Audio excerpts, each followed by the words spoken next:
Hello, this is Ashun. What if Naruto helped Konoha win the greatest war in shinobi history, only to realize that the village he protected had become the real enemy? In this alternate timeline, Naruto is no longer the cheerful boy chasing a dream. He is older, broken, haunted by war, and suffering from nightmares after being captured and tortured during the Unification War. Konoha has won, but peace did not come. Under Tsunade's rule, the shinobi world has been united by force. The villages are gone, freedom is fading, ANBU patrol the streets, and anyone who speaks against the new order disappears. Naruto is treated like a hero by the people, but behind closed doors, he is nothing more than a weapon Tsunade still controls. And when Gaara begins a rebellion in Suna, Naruto is ordered to hunt him down. Now Naruto must decide what he truly is, a hero of Konoha, or the man who finally stands against it. Interesting? Well then, sit back, relax, and enjoy listening. Chapter 1, Post-Traumatic Stress. The room stank. That much seemed irrefutable. Also irrefutable was the fact that it was both very dark and numbingly cold. The room that is. The three facts together were not what Uzumaki Naruto was focused on, however, not while he was sitting in a frigid metal chair with his hands tied, or more accurately, cuffed, behind his back. He dared not try to get himself free, not with how tightly the cuffs cut into his hands. It also occurred to him as he breathed out that there was a bag over his face and his stomach hurt, like he'd fallen against a blunted edge with the full weight of his body. "Where the hell am I?" muttered the blonde, his head hurting almost as badly as his stomach. "Why can't I remember anything?" Naruto sat up straighter in the chair. He had been slouching. "Where am I?" he repeated, a little louder. He heard something, the sound of a well-oiled door swinging open on its hinges, and a single set of footsteps coming towards him. 5 steps, Naruto counted, reflexively noting the number. Must be a medium-sized room, concrete floors given the sound, and whoever this is, he's wearing hard-soled shoes. "You're here," said the man on the opposite side of the bag, stopping a few paces short of Naruto, "because you made a bad decision." The man's voice was deep, but not particularly strong. He sounded old without being quite decrepit yet. Naruto guessed his visitor must have been in his late 60s. "I don't think this is really necessary," said the voice, lifting the bag from Naruto's face. Immediately the young blonde saw his surroundings consisted of a dingy and poorly lit little room made of brick the color of rust and lighted by a single bulb dangling above the steel chair in which he sat. Before Naruto was a table the same color as his chair, and opposite him was another chair, empty. Beside the Uzumaki stood a tall man, dressed in khaki pants, a white button-down, and a long white coat made of thin cotton. The man turned away before Naruto could get a good look at his face, and threw the canvas bag onto the table. He then ran a hand through his thinning white hair, walked around the table, pulled at the metal chair, and sat down opposite the silent Naruto, folding his hands in front of him on the table. "Can you tell me what your name is?" said the old man, his tone not harsh but wary. "Why should I?" responded Naruto bitingly without thinking. "You've got me caged in a room and had a bag over my head. I'm not going to tell you shit, old fart." The man in the coat didn't respond for a moment. He studied the blonde boy in his mid-teens for a moment before exhaling and moving his hands up to rest beneath his jaw. "Can you tell me how you got here?" Naruto opened his mouth to sling a sarcastic remark at his supposed captor but didn't answer immediately. It suddenly occurred to him that he couldn't remember how he got there. "Can you remember my name?" asked the old man. "Tsunade," said Naruto by reflex. As the man in the coat smiled, the gesture seeming as though it should have made his weathered face creak, Naruto looked down at the table. He couldn't remember why he knew the old man's name. He knew him, but nothing about him, or almost nothing. "You're some kind of doctor?" Naruto probed, causing Tsunade to raise one eyebrow. "That's all I can recall." "Better than yesterday," said the doctor, watching Naruto very carefully. "Much better than this morning certainly. Can you tell me how long you've been here, at this facility? Has it been a day, a week, a year?" A chill ran down Naruto's back and he sat up perfectly straight, suddenly very impatient with the man in front of him who began to look more and more like a fossil every second, even though this exchange felt somehow routine. "Why should I tell you?" Naruto demanded. A thought leapt to the thought of Naruto's mind. "The mission to Sound," he blurted. "What happened? It went bad, right? Sakura and Shikamaru, Naruto cut himself off and as the doctor sat back in his chair and rested one hand over his face. For the briefest moment Naruto thought he saw something squirm in the man's vest pocket. "I remember now," said Naruto. His tone was quiet, but bubbled with anger underneath. Sakura, Shikamaru, and I were on a mission to Orochimaru's palace. We were going after Sasuke, but things went bad. Orochimaru beat us in a fight and then, he paused. Then I woke up here, under that bag. Then you came in and started talking at me. Who are you? Where am I? Well, we were doing well, said the doctor with a sigh. Oh, Naruto growled like a caged animal. I get it now. I never got away from sound. This is an interrogation room. You're working for Orochimaru, he shouted. Don't think you're going to get anything out of me. I won't help you. You're never going to beat Konoha, never. Dr. Tsunade raised his right arm and looked at the watch on his wrist. As Naruto stared at him from across the table, the man withdrew from his coat a small pad of paper and a pen. He began scribbling on it for a moment, then set it down on the table and turned it to Naruto. What's this? Asked the blonde spitefully. If I try to use chakra, then there's no doubt guards will rush in. I need to lay low for just a bit and wait for a good shot at this. You haven't been acting yourself these past several days, said the doctor. You've been quieter and you've been brooding more. Tell me, he drew Naruto's attention back to the pad with a tap of his finger. What did these names mean to you? Naruto looked down, humoring him, and looked over the scribbling on the pad. Haruno Sakura, he read, feeling his stomach tighten just a bit, Uchiha Sasuke, Nagusami Tayuya. Naruto bit his lip, unsure of what the sudden throbbing in his chest meant. Who are these people? He asked, trying to give nothing away. Didn't you just mention Shikamaru and Sakura? Asked the doctor. Naruto swallowed once. Two of my friends from a long time ago, he said quickly, trying to cover up his mistake. Again with the lies, said the old man, breathing heavily. He reached into his vest pocket and began to fish around for something. Naruto, I don't see why you can't just be honest with me. I would have thought you'd be tired of this by now. He pulled his hand from the pocket with a hiss. From between his thumb and index finger a snake hissed at Naruto and opened its jaws wide at him, threatening to leap and bite. Naruto suddenly went cold and pushed himself back in his chair. The snake glared at him and Naruto felt the gaze as his blood snap froze in his veins. Get that thing away from me. Naruto growled in warning, feeling his temples throb. What? Asked the doctor, surprise pervading his tone. Even as the snake wrapped around his wrinkled wrist, still hissing and watching Naruto hungrily, the old man examined his hand as though there was nothing wrong, as though there were not a deadly serpent in his grasp. Get what away from you? I said take it away, Naruto hissed through clenched teeth. What? Asked the doctor again, watching Naruto watch his hand. Do you mean the pencil? Queried the doctor, leaning forward just a bit more and offering his hand to Naruto. I said away. Naruto spat, his mind thrumming with horror. It's just a pencil, Dr. Tsunade insisted. What's so frightening about this? In his near hysteria, Naruto imagined the snake was reaching out to bite him, and even thought he saw a smile spread across the old man's lined and angular face. No, Naruto cried out as the snake's fangs folded down from the roof of its mouth. Get that thing away from me, you son of a bitch. Chakra. Naruto's mind shrieked as the old man ignored his complaints and brought the snake even closer to him, easily within striking distance of his face. Where the fuck is my chakra? Naruto's heart raced even faster as he fumbled for the energy to break his bonds and fight his way free, but the life-giving chakra simply wasn't there. What have you done to me? Naruto demanded. Where is my? Naruto stopped and stared at the old man. A patch of Tsunade's skin just below his left eye had begun to turn a sickly green and wither. What? Asked the doctor, sitting up and touching his face with his free hand. Is there something wrong? Naruto watched in shock as the dead patch of skin slipped from Tsunade's face and slopped down onto the table, all as the doctor failed to notice that anything was wrong. Beneath the missing chunk of flesh was the doctor's cheekbone, bleached as white as alabaster, but quickly turning red as a trickle of blood eked from the exposed tissue all around it. What is the matter, Naruto? Asked the doctor, even as the skin all around the gouge began to wither and shift in hue to the same color as the sickly lob laying on the table. Before he could even think to try and free himself, the doctor's entire face began to slide down his skull like a melting rubber mask mixed with blood and oil. What the fuck is wrong with you?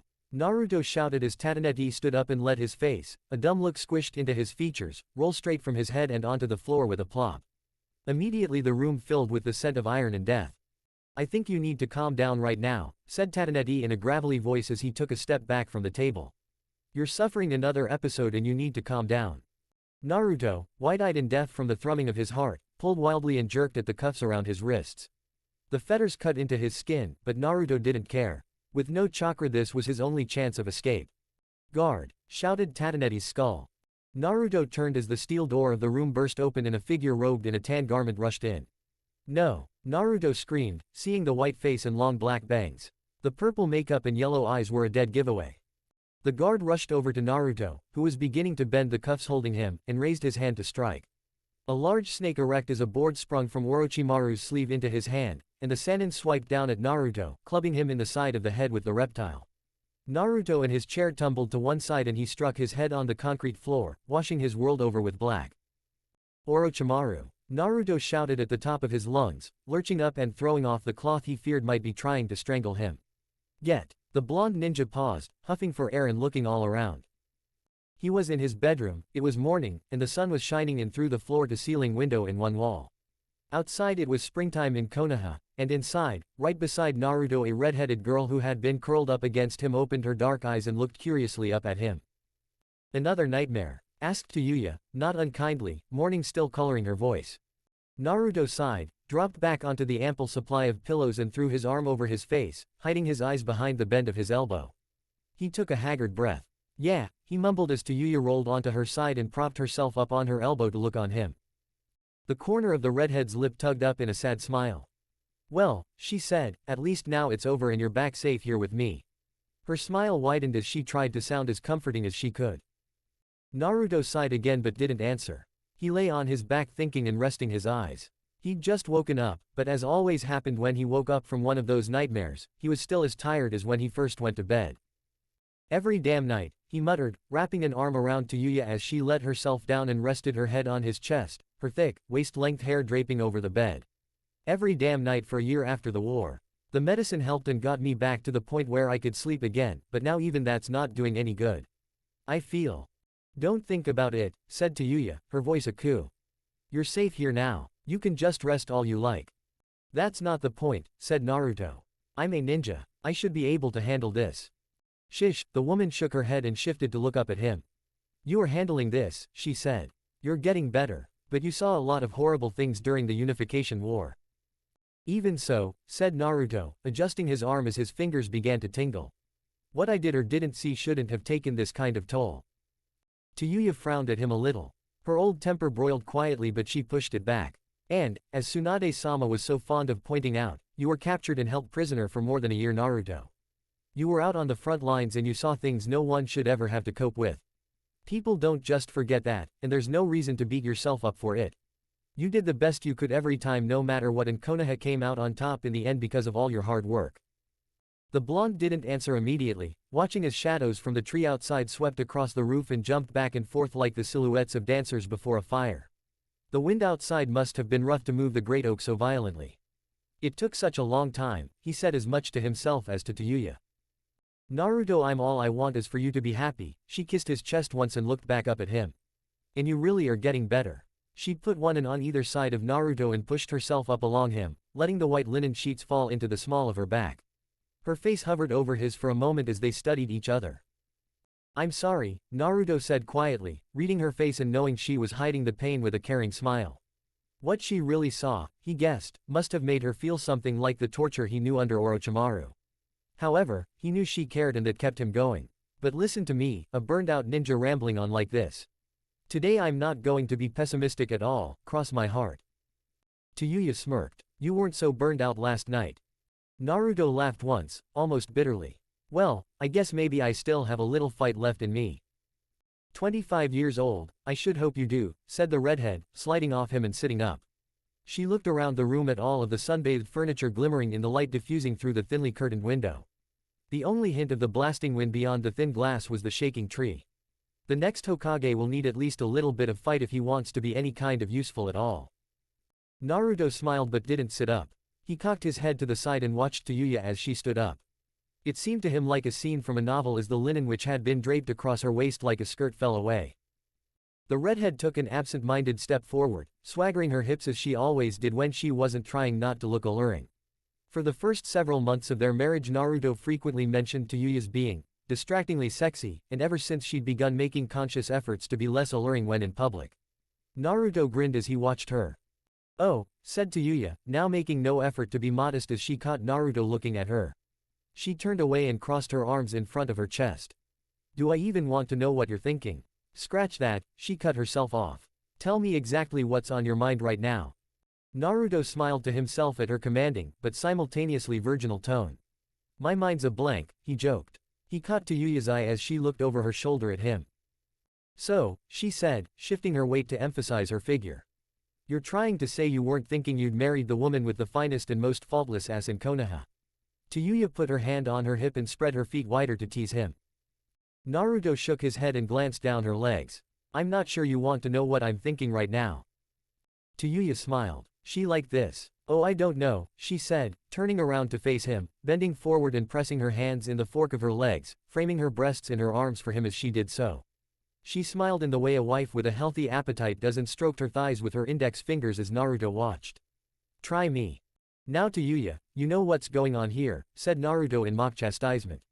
Are you trying to distract me from my mission today? Yep, said the kunoichi, standing up only enough that her breasts hovered at eye level for the sitting Naruto. And you know I always get what I want, she said. Naruto nodded once, not even fighting the lecherous grin. That you do, he said. My dear, that you do. Chapter 2, Recurring Nightmares. He thought it was fortunate, Naruto did, that the wind had finally died down some, for if it had been blowing any harder Naruto felt that all the weight he'd lost and failed to put back on over the last several months he would have blown away. Even as he stood now, 6 feet tall and weighing in at 140 pounds, the blonde ninja saw his trademark white cloak decorated with red flames as more of a burden than a familiar comfort. Whipping around in the wind, it acted like the sail of a boat and constantly tried to force Naruto to go this way or that. The Uzumaki had left his home at the edge of the city more than an hour later than he'd meant to and began walking at 20 minutes before noon towards the nerve center of Konoha's government, the Hokage's complex, which was built into the side of the mountain. All around him the village seemed to be in full swing, people were out everywhere going about their business. It relieved Naruto to see that the last of the construction crews hired to rebuild the village had finished their work since last Naruto walked down this particular road, though it had been more than 5 months since he'd come this way. The last signs of the war are finally disappearing from Konoha, he thought. Naruto smiled, pausing to wave back to some elderly man who called his name from the opposite side of the street only to beam and wish him a good day. People are finally beginning to recover. Naruto turned back towards his destination, which loomed overhead less than 2 blocks away, and looked up at the 5 faces carved into the wall of the low mountain. 5 Hokages stared off into space, watching over the village and its entire population. Then again, none of these people really saw the war, Naruto thought bitterly. Not one of them was ever on the front line for more than one. Besides, none of them are really smiling. How could they be? Naruto glanced at the flyer pasted up on one stone wall at eye level. Report any suspicious activity to your local ANBU office immediately, it said in bold white text on a black background. Across the poster someone had scribbled in red ink a rough representation of Tsunade, her breasts even more disproportionate than they were in real life, pointing her middle finger towards whoever looked at the poster. The drawing, however, was not complete. The final line, which would have finished Tsunade's leg, ended in a choked squiggle. She probably crucified whoever drew that, Naruto thought. The blonde cut his thoughts off and shook his head as he reached the end of the block and crossed the street without looking either way, coming up to the whitewashed wall that ran around the Hokage's complex. It was 20 feet high and quite nearly as thick. Naruto could easily remember, it was only a few years, when this wall hadn't been necessary. Ever since Konoha took over, Naruto thought, the bitter edge beginning to creep back into the timbre of his thoughts, security has been so tight. He looked up to and waved at the 5 ANBU sitting silently atop the sentinel tower built into the wall above the gate. They didn't wave back. Posers, Naruto huffed. Not one of them has a goddamned clue. I'll bet they weren't even on active duty during unification. Not many ninja alive today were. Goddamned Akatsuki. We should have exterminated them all. Again, Naruto shook his head as if he were trying to fling the words from his mind. He stood in front of the massive oak gates, reached out his hand, and knocked 4 times loud enough that anyone in the courtyard behind would have been able to hear. The ANBU in the watchtower looked at him disapprovingly. None of the ANBU around Konoha liked it when anyone in the village made too much noise. Naruto wanted to flip them off. Go to hell, he thought, glancing over at the ninja in the white masks as the gate opened. Oh, Naruto-sama, said the ninja, widening the gap in the gateway, speaking loud enough to be heard over the profound bronze hinges. It was Sakura, wearing her typical red blouse and matching crimson shorts. The kunoichi smiled welcomingly and stepped back. Come in, come in. Hey Sakura, said Naruto, smiling and thrusting his hands into his pockets as he entered the vast courtyard beyond the gate. And haven't I told you before to drop the sama thing? Sakura grinned and shut the gate behind him, her high heels clacking on the marble walk which led through the courtyard straight to the massive building beyond. Yes, but that was always when I was making house calls. I thought that since we're both on duty now, apparently, she looked him over, that you might want all of the formalities. Screw the formalities, said the Uzumaki as he and Sakura began to walk towards the complex, passing here and there a ninja or kunoichi lounging on the grass beside the marble path or eating a boxed lunch underneath one of the trees which lined the wall. How have things been here? Sakura shrugged, reaching up and adjusting the thick pin which held her hair in a tight bun. It's been alright, nothing too new has happened for weeks. It's been more or less business as usual. Yeah, Naruto grimaced a little. I can imagine helping Tsunade run an empire can't be all that interesting. Don't start, Naruto, said the kunoichi, quickening her pace to get a few steps in front of him. And please don't say that to Tsunade-sama's face. You know better than anyone we're not trying to run an empire. Believe me, Naruto thought, letting her get ahead of him. They'd been down this road. I know. Sorry, he said, half genuinely. But what else would you have me call a government that controls from the Wind Country to Kiri and everything in between? I didn't mean to step on any toes. Yes you did, said Sakura, turning around and giving Naruto a smile that was about as genuine as his apology. She stopped and Naruto stepped beside her. Listen, Sakura mumbled. I'm sorry if I'm a little short with you, but Tsunade-sama and everyone around here is still trying to get a handle on exactly how to run a government as large as this one.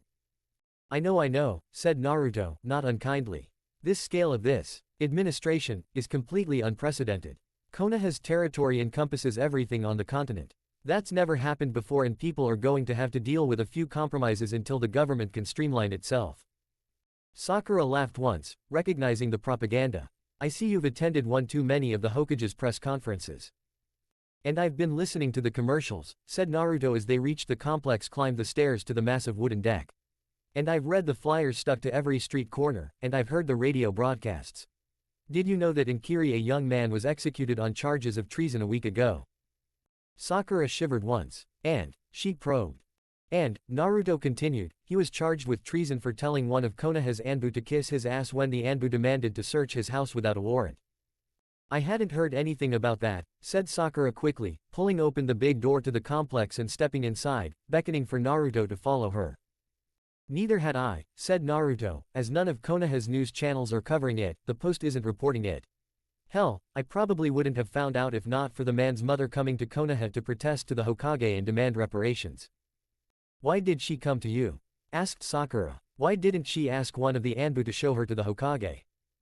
Ha, he laughed once. She said because I was famous, and because I was a war hero, that it would carry a lot of weight if I could take her case to the Hokage. When I told her I couldn't, she told me that she was still going through with it. She said that she would come talk to me if her plaint got anywhere. Sakura visibly bristled. Yeah, said Naruto, stepping into the beautifully decorated antechamber with its spiraling staircases and gorgeously decorated walls and ceiling. The gold filigree laid into the ivory-colored walls glimmered in the light let in by the huge, floor-to-ceiling windows. I haven't heard back from her yet either. Naruto, said Sakura with a hiss, whirling around on him. You're not going to bring this up to Tsunade, are you? The thought had crossed my mind, said Naruto, crossing his arms in front of his chest as the door closed with a thud behind him. The only occupants of the room besides Sakura and Naruto were the dozen ANBU ninjas scattered about the chamber. Because of their masks it was impossible to tell where, if anywhere, their eyes roamed, but Naruto had felt ever since he entered that many gazes had fallen on him. Please, Sakura whispered, turning around and again motioning for Naruto to follow her through the deathly silent room. You have a career ahead of you, a bright one. I've definitely got something ahead of me, Naruto thought. SC. There he is, said Tsunade boisterously as the door to her office opened. Naruto and Sakura both stepped inside and Sakura closed the door behind them. Looking around, the ninja with the blue eyes noted that the room looked nothing like the last dwelling Tsunade had called her office. The walls were all as white as alabaster and decorated with golden trim, probably real gold, he thought. All along those walls hung tapestries and paintings, and in each corner of the room was some piece of art carved from stone. At the rear of the room, stretching nearly 15 feet long and 2 feet across, was Tsunade's crescent moon desk. The glimmering mahogany piece flickered in the sun let in by the wall to Tsunade's left, a wall made entirely of glass. The desk, made seemingly from one solid piece of mahogany, was thickly lacquered and looked more like a ruddy gem than a piece of furniture. Tsunade got up from her high-backed chair and rested her hands on the polished surface in front of her. It has been far too long, said the Hokage, looking only at Naruto. How have you been doing? How are you feeling? Naruto could only force one corner of his lip to tug upwards, and his eyes completely destroyed the botched attempt to smile happily. I'm alive, said the ninja. Those pills you prescribed are some kind of good drugs. Aren't they? Said Tsunade, ignoring his disrespect and walking around her desk to stand in front of Naruto, even if she did keep a few paces between herself and Konoha's most celebrated ninja. I have to have one myself every now and then to keep the stress at bay. Yes, said Naruto. Stress, I hear it's a real killer. Sakura laughed once uneasily. Tsunade-sama, said the kunoichi. Did you need me for anything more? The Hokage shook her head and looked at her apprentice. No, not today, she said happily. I gave you the rest of the day off, didn't I? Why don't you take it for yourself and relax? Yes, nodded Sakura, stepping for the door and nodding politely. I think I'll do that. I mean it, said Tsunade as Sakura left the room. Take the day and just enjoy yourself. Hard to do with ANBU watching while you take a piss, thought Naruto. As soon as the door shut behind the pink-haired kunoichi, Tsunade let her shoulders droop just a little and her chipper facade sagged noticeably. Arg, said the old woman. Speaking of days off and good drugs, I think I could use some.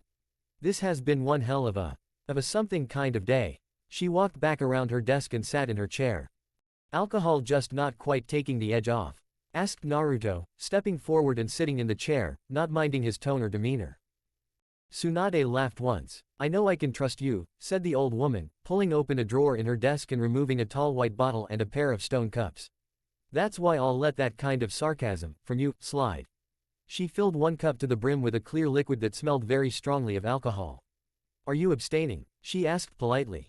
Naruto shook his head. Absolutely not, he said, leaning forward and resting his elbows on the desk as Tsunade poured the second cup. Anymore, this is what wakes me up in the morning, and puts me to bed at night. Tsunade grinned and handed Naruto the cup, then took a drink from her own. Careful, she said with a breath as she set the liquor down. What would Tayuya think if you turned into an alcoholic? She's a good woman, said Naruto, pausing to take a big drink, 2 mouthfuls, of the liquor, and a good person. She's stronger than I am. I guess she has to be since she still supports despite my less seemly habits. Speaking of which, said Tsunade, opening another drawer and removing a small prescription bottle. She set it on the table in front of Naruto. I'll look the other way while you take that and slip it into your pocket. Naruto reached out casually, took the bottle, and popped off the lid. Thanks, he said. I appreciate this. And yet you still treat me like I'm a piece of shit, said the old woman. She raised her hand before Naruto could respond, even though the blonde made no move to contradict her. I understand how you feel, she said. You hate me for what I made you do. That's understandable. Naruto tipped the prescription bottle on edge only enough to knock one of the pinhead-sized pills into the palm of his hand. Naruto tossed his palm to his mouth and threw his head back, then reached for the glass and washed the pill down with the alcohol. My desire to kill you, said Naruto, his tone completely serious as he immediately relaxed in his chair, takes a back seat to my need to sleep, and my need to function as at least a somewhat normal person. How many are in here? He gave the bottle a quick shake, making it sound more like a maraca than a container full of very, very illegal substances. Plenty, said the Hokage, a very small smile crossing her lips.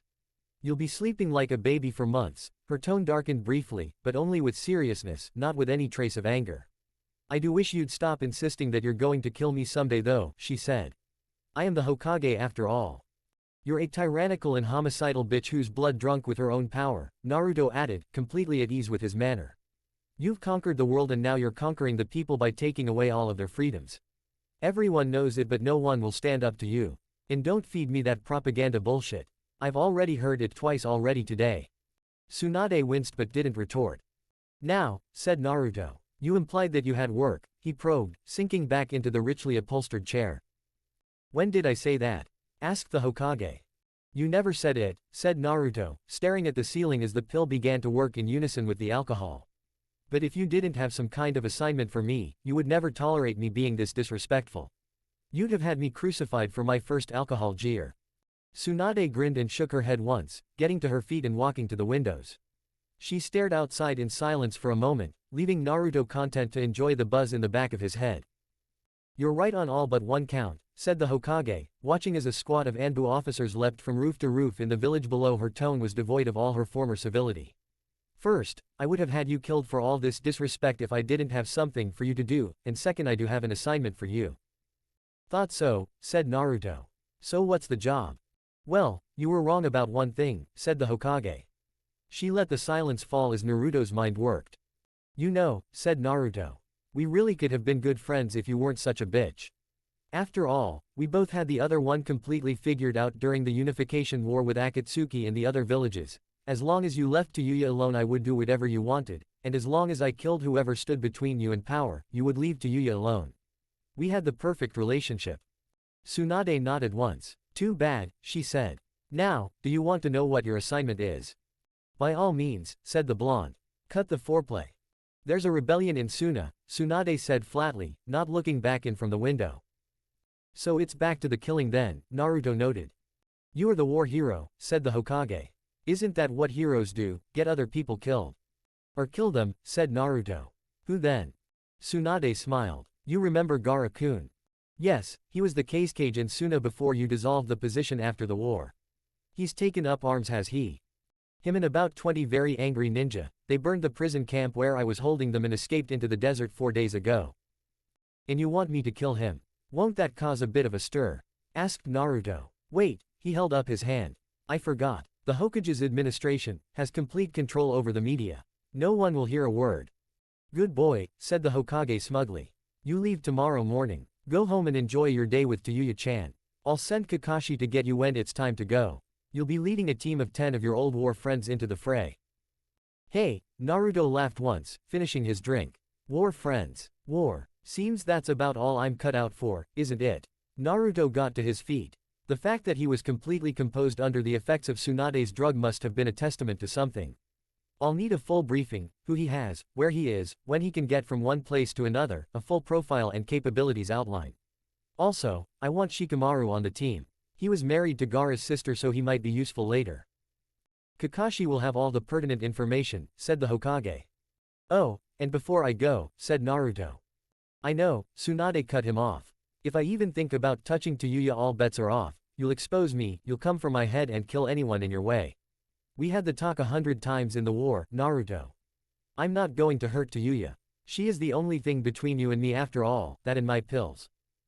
Naruto smirked. I wouldn't be alive long enough to worry about the pills, said the ninja, so it really is only Tayuya. It would be a very, very good thing for you to remember that precisely. Just get out of my sight and get a good night's sleep, said the Hokage. Chapter 3, Borderline. I don't want you to go, said Tayuya flatly, her old temper beginning to eke into her tone. You don't need this and neither do I. Naruto shook his head once. Standing by the edge of the bed and going through the top drawer of the dresser by the headboard he pulled out 2 black shirts, each neatly folded and laid them atop the wooden piece of furniture. It's not like we have too many options here swipes, he muttered, drawing on the pet name he'd given her during their first honeymoon. Tsunade wouldn't look too kindly on it if I told her to go get stuffed. Laying on her stomach, propped up on her elbows across the bed, Tayuya tossed her head back to get a lock of her long red hair out of her face. Since when have you not told that old bag to go take a flying fuck?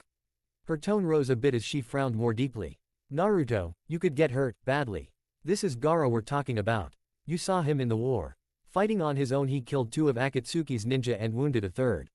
I don't want you out against that. Naruto exhaled audibly. Don't talk to me about Gaara, his voice was nearly a growl. I saw him. I know exactly what he's capable of. I can handle him and with Shikamaru as backup there won't be any trouble. My only worry is that something might go wrong back here while I'm off, saving Konoha, again. The redhead pursed her lips in frustration and sat up, reaching for her bra which lay at the foot of the bed. You're not going, said the kunoichi, putting on the ribbon of intimate clothing. That's the last word, you're not going. Naruto stopped and closed his eyes, taking a steadying breath and leaning on his hands on dresser. His jaw tightened and his left hand went to his stomach as his fingers clutched at his shirt. And you're not going to say that to me again, said the blonde, his voice straining against both his temper and the vile twisting and churning beneath his chest. The hell I'm not, said Tayuya, getting off the bed and standing up. She walked around the edge of the bed and stood several steps away from the ninja she'd married, crossing her arms and posturing aggressively. Naruto, this is a terrible idea. I don't want you to get hurt. Naruto finished her sentence in a huff. You don't want me to go, or you don't want me to come back. His voice grew louder but weaker as sweat beaded on his forehead. You don't want me to drink or you don't want me to take the pills? You don't want me to what? Swipes. Naruto barked, whirling on her and instantly crumpling with a pathetic whimper. He managed to stay on his feet but slapped his hand down onto the dresser for support. The wood splintered beneath his palm and Naruto's balance instantly abandoned him. Before he could blink, Tayuya was there beside him, her shoulder beneath his one arm and her hand underneath his other. She stood up enough to take all of his weight off the dresser as she pivoted and set Naruto on the bed as carefully as she would a child. Even when he was stable, Tayuya sat beside him with her arms still around his back. Her only movement was the minute tremor that shook her shoulders. I don't want anything to happen to you, she said, the ache in her chest making her voice as uneasy as Naruto's restless breathing.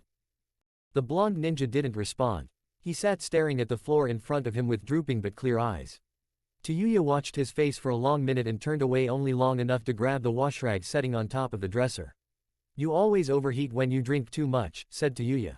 She tried to sound chiding, but couldn't tell if she was successful or just pitiful. Naruto didn't resist her turn away as she dabbed the rag across his forehead and then his cheeks. She smiled very slightly. I won't sleep with you for a week if you go on this mission, said Tayuya. Naruto, her smile faded as quickly as it had appeared, please say something. Naruto looked at her without turning his head. He looked back at the floor. The ache-stabbing pain in his stomach had triggered a dull throbbing to overwhelm the front of his head. It made his ears feel hot as well. This was always what it felt like when the alcohol and the medications wore off. I really need a drink, said the blonde. Do we have any of that filtered stuff from up north left? Tayuya looked at him in horrified disbelief for only a second before her face broke upwards. The filtered vodka, she confirmed, tears forming at the edges of her eyes as she forced herself to keep smiling, a very, very forced expression. Yes, we have some in the fridge. Would you? Yes, said Naruto flatly, his voice a little stronger now. Right, said Tayuya, her voice breaking as she stood up and let Naruto's arm fall to the bed with no effort from the blonde to steady the descent. I'll get some. We can both have a dink then. She autonomously kept herself smiling as she left the room. Her footsteps as she walked down the long hall were muffled by the thick carpet. Neither of the two would later notice that Tayuya had both mixed the drinks wrong and cried into them. I love you, said Naruto, too late for her to hear. I'd die for you if you asked. SC. Morning came without complaint, and Naruto woke as the sunlight broke over his face. He squinted for a moment, trying to decide whether or not he really wanted to get up, until the hand grenade exploding inside of his skull, the hangover, made up his mind for him. He closed his eyes again and buried his face in Tayuya's hair as she slept in front of him. Smelling the scent of cinnamon which always seemed to hang about her eased the aching in Naruto's mind. It had always done so, though it only inflamed the aching in his chest. The alcohol failed to dull or blot out entirely the memory of what he had said that past night. Tayuya remained completely still except for her shallow breathing. She'd had even more than Naruto. God, thought Naruto, his chest tightening more. She might be better off if I got myself killed out there. He noted that she had pressed her back in close to him even though his arm draped relatively loosely over her waist. His heart throbbed once at his imaging what she must go through every time he drank or every time he took his medication. And last night was one of my better nights, he thought as a tear spilled over the corner of his eye. He exhaled a deep breath and pulled her closer to him, snuggling against her as much as he could. She stirred only a little but remained otherwise motionless, completely and utterly asleep. Naruto leaned up and kissed her cheek, then hovered for a moment and kissed her again, then once more. He closed his eyes and rested his forehead against the back of her neck. I'm sorry, he said quietly after kissing her a fourth time, for being like this. Naruto, making an effort to be quiet, got up and pulled the covers back up over Tayuya, tucking the blankets around her as he did so. He turned to the bathroom door and reached around his back to straighten his shorts, then walked into the bathroom and turned on the shower. The cold and biting water quickened his heart rate and made his brain forget exactly how much the hangover hurt. The frigid liquid ran over his closed eyes and soothed the aching behind them. It also made him shiver, and once the aftermath of the alcohol had been dealt with as thoroughly as Naruto felt it could be, he switched the water over to warm and began to shower as the room filled up with steam. When he stepped out and threw a towel around himself, Naruto saw to no great amount of surprise that the mirror across from the shower had fogged up. He smiled a very little to himself and wrote in the fog with his finger. Swipes, the message began, I love you. Naruto. He knew the fog would fade, but the lines he'd drawn with his finger would remain, invisible paths, so that when Tayuya took her shower, by which time Naruto calculated he would be gone, the message would reappear. It was a childish game, but it reminded the blonde of how he and Tayuya had playfully communicated with each other during the earlier days of their marriage. A knock resonating from the living room and made Naruto jump, not from surprise but because the sound agitated the aching that lingered in the back of his head. Quickly Naruto put on his shorts again and walked from the bathroom, observing Tayuya still as motionless as a stone, and got to the sunlit living room. He turned to the front door and opened it silently. "Good morning Naruto-kun," the Uchiha ninja said in his low monotone. Standing there in his Junin vest and black pants, Itachi looked as much like a ninja of Konoha as the next shinobi. "Tsunade-kun sent me to fetch you for your assignment." Naruto swallowed back the bile that threatened to jump up his throat when he saw Itachi's face and heard him speak. "What happened to Kakashi?" asked Naruto tersely, making no effort to be polite. "Kakashi-kun was sent on ahead," said Itachi as Naruto walked back into the house. The Uchiha waited on the doorstep, knowing that Naruto would hear him even if the blonde walked to the other end of the residence, which indeed, Naruto did. "There has been a need to slightly accelerate our plans." Naruto didn't answer until he had grabbed the small black pack he'd prepared the night before setting beside the bed and set it over by the door. He quickly put on a pair of black pants and a cream-colored shirt.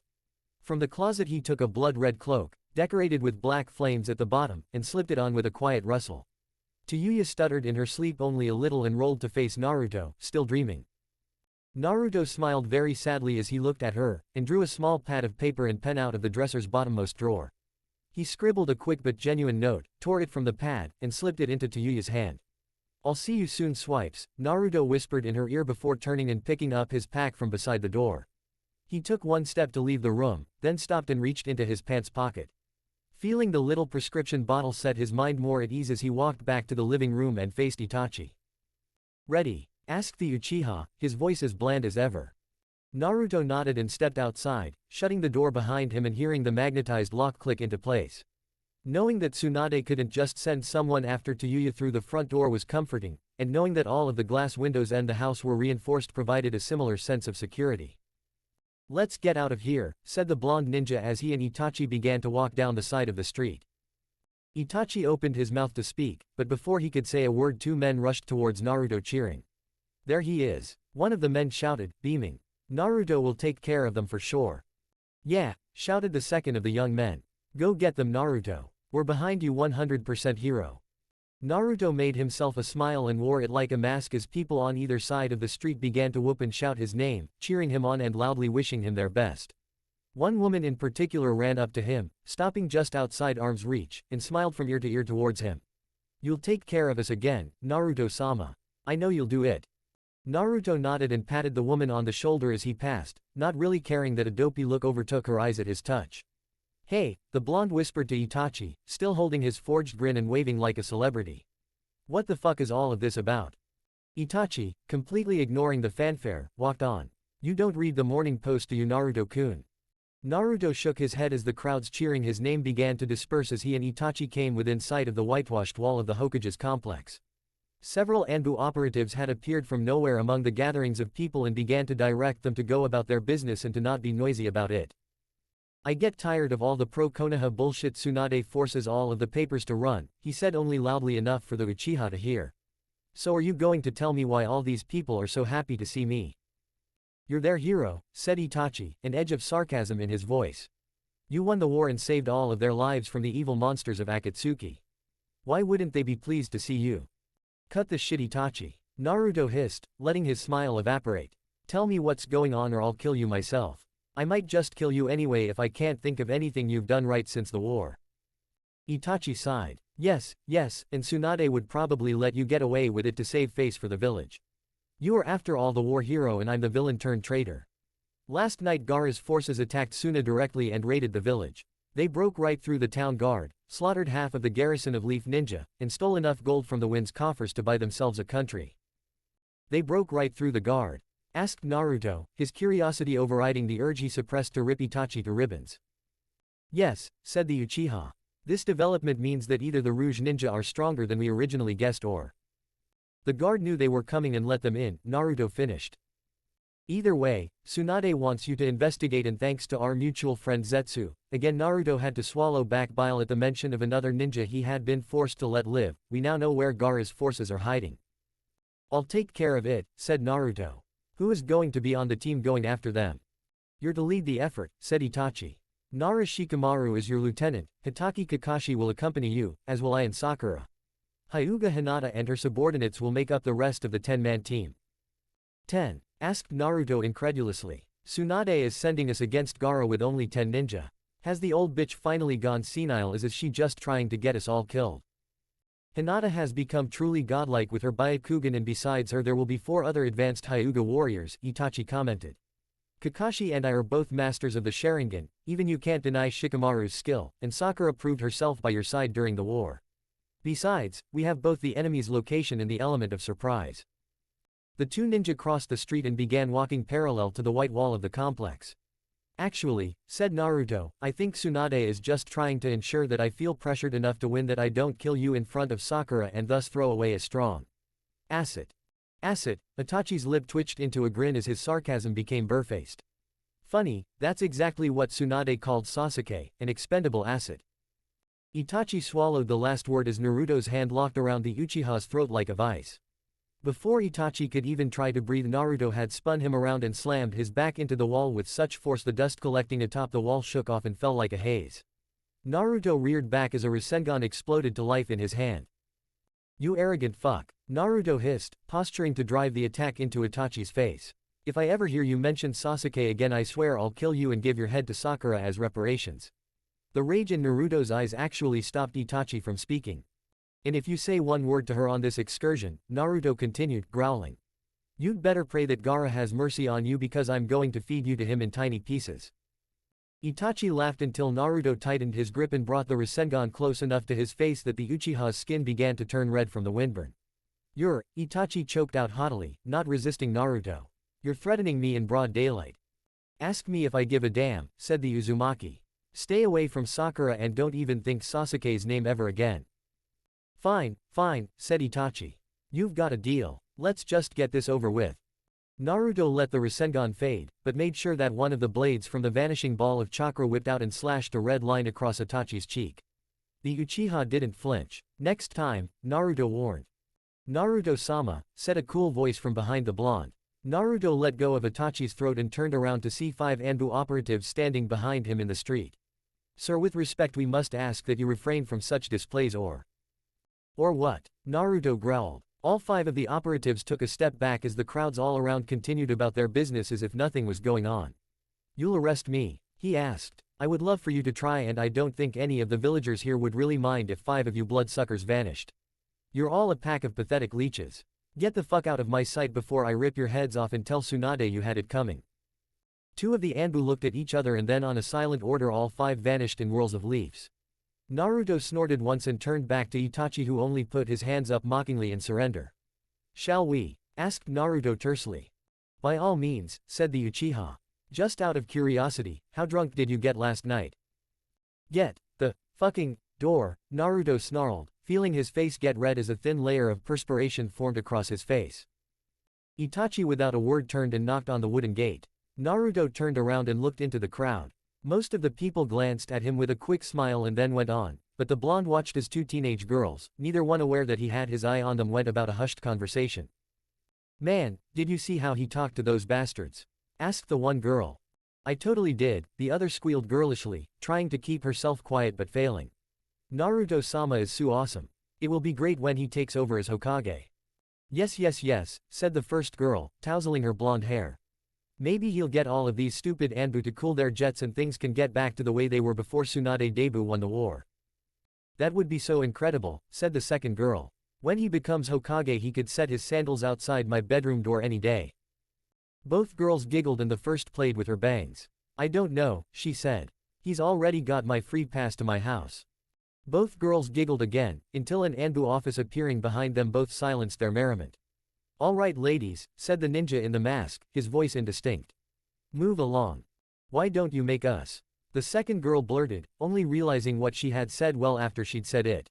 The ANBU ninja didn't even flinch but just stared silently at them both. The girl stammered as both she and her friend straightened up immediately, the hair on the back of their necks bristling. Yes, yes, yes, sir, she stuttered, turning around immediately, taking her friend's hand, and walking off quickly. Coming? Asked Itachi, pushing the gate open and stepping inside. Yeah, Naruto muttered. Yeah, I'm coming. Chapter 4, Relapse. The 10 ninja left Konoha at 11:15 in the morning. Their road lead east and south along a road that would take them through what had been the river country before the Unification War when Tsunade's Konoha took power. Now the region through which the team would pass on their way to the desert was known simply as Area 08, and Suna was titled Area 07. Naruto led the group, running quickly with his arms behind him in typical ninja form. Behind him was Hinata, watching the horizon with her Byakugan which she had activated upon leaving Konoha's walls, even though that had been more than 5 hours ago.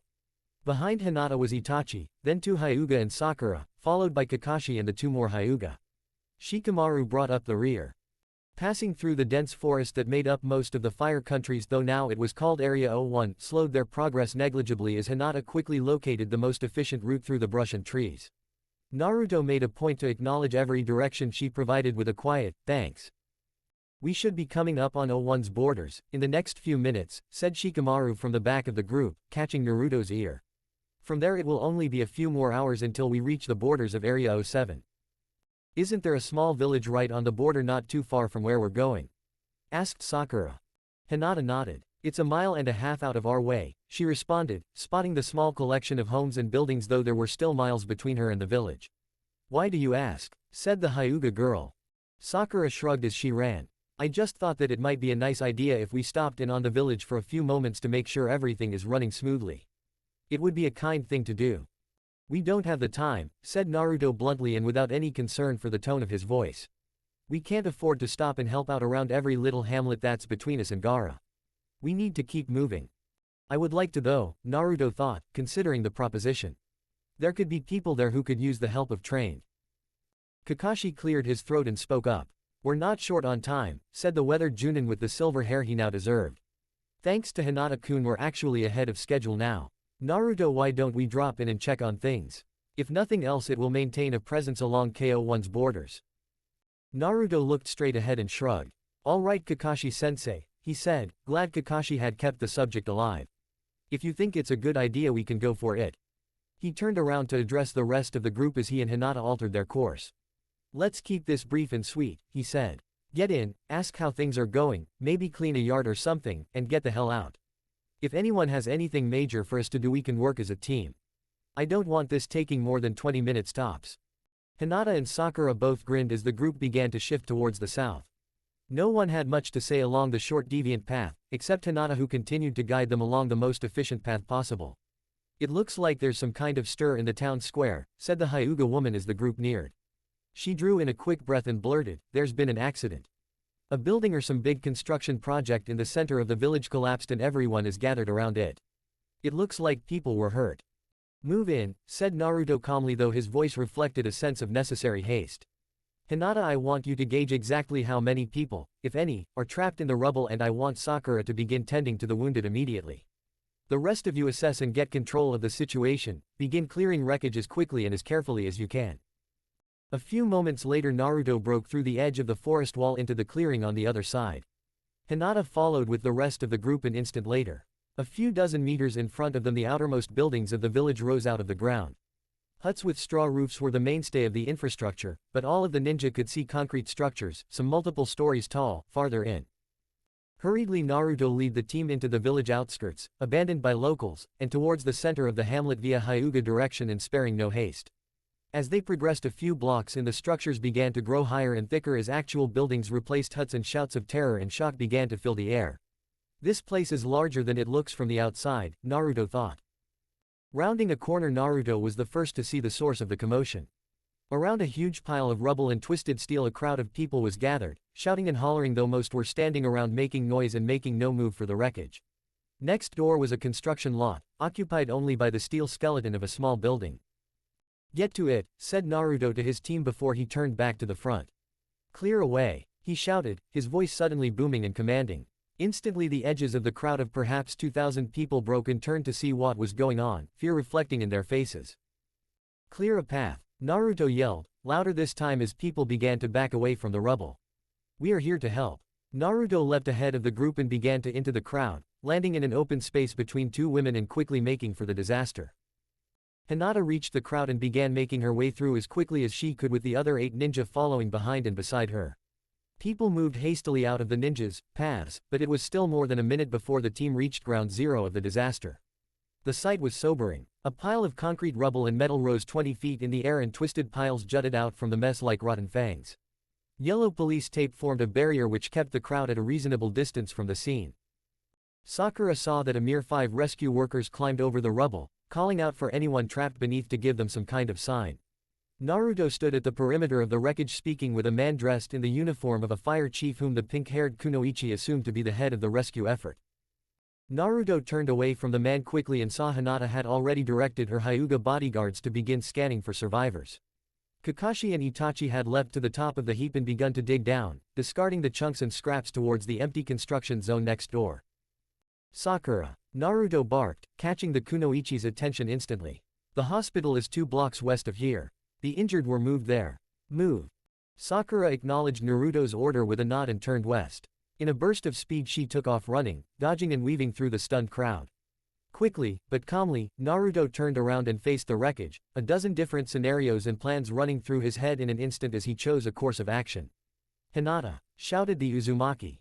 Hinata whirled around as Naruto leapt beside her. "Sir," she answered.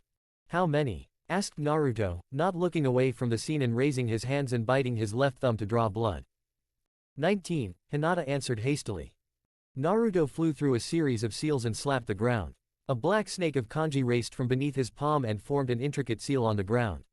Less than a blink later the symbols exploded in puffs of white smoke which disappeared like breath on a cold day, revealing a dozen tall toads standing around Naruto, each one orange in color with massive forelimbs and stocky legs.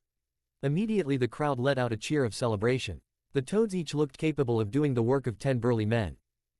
"Clear the debris." Naruto barked to the toads whose only acknowledgement was to rush for the pile of scrap with a chanted, "Yes sir."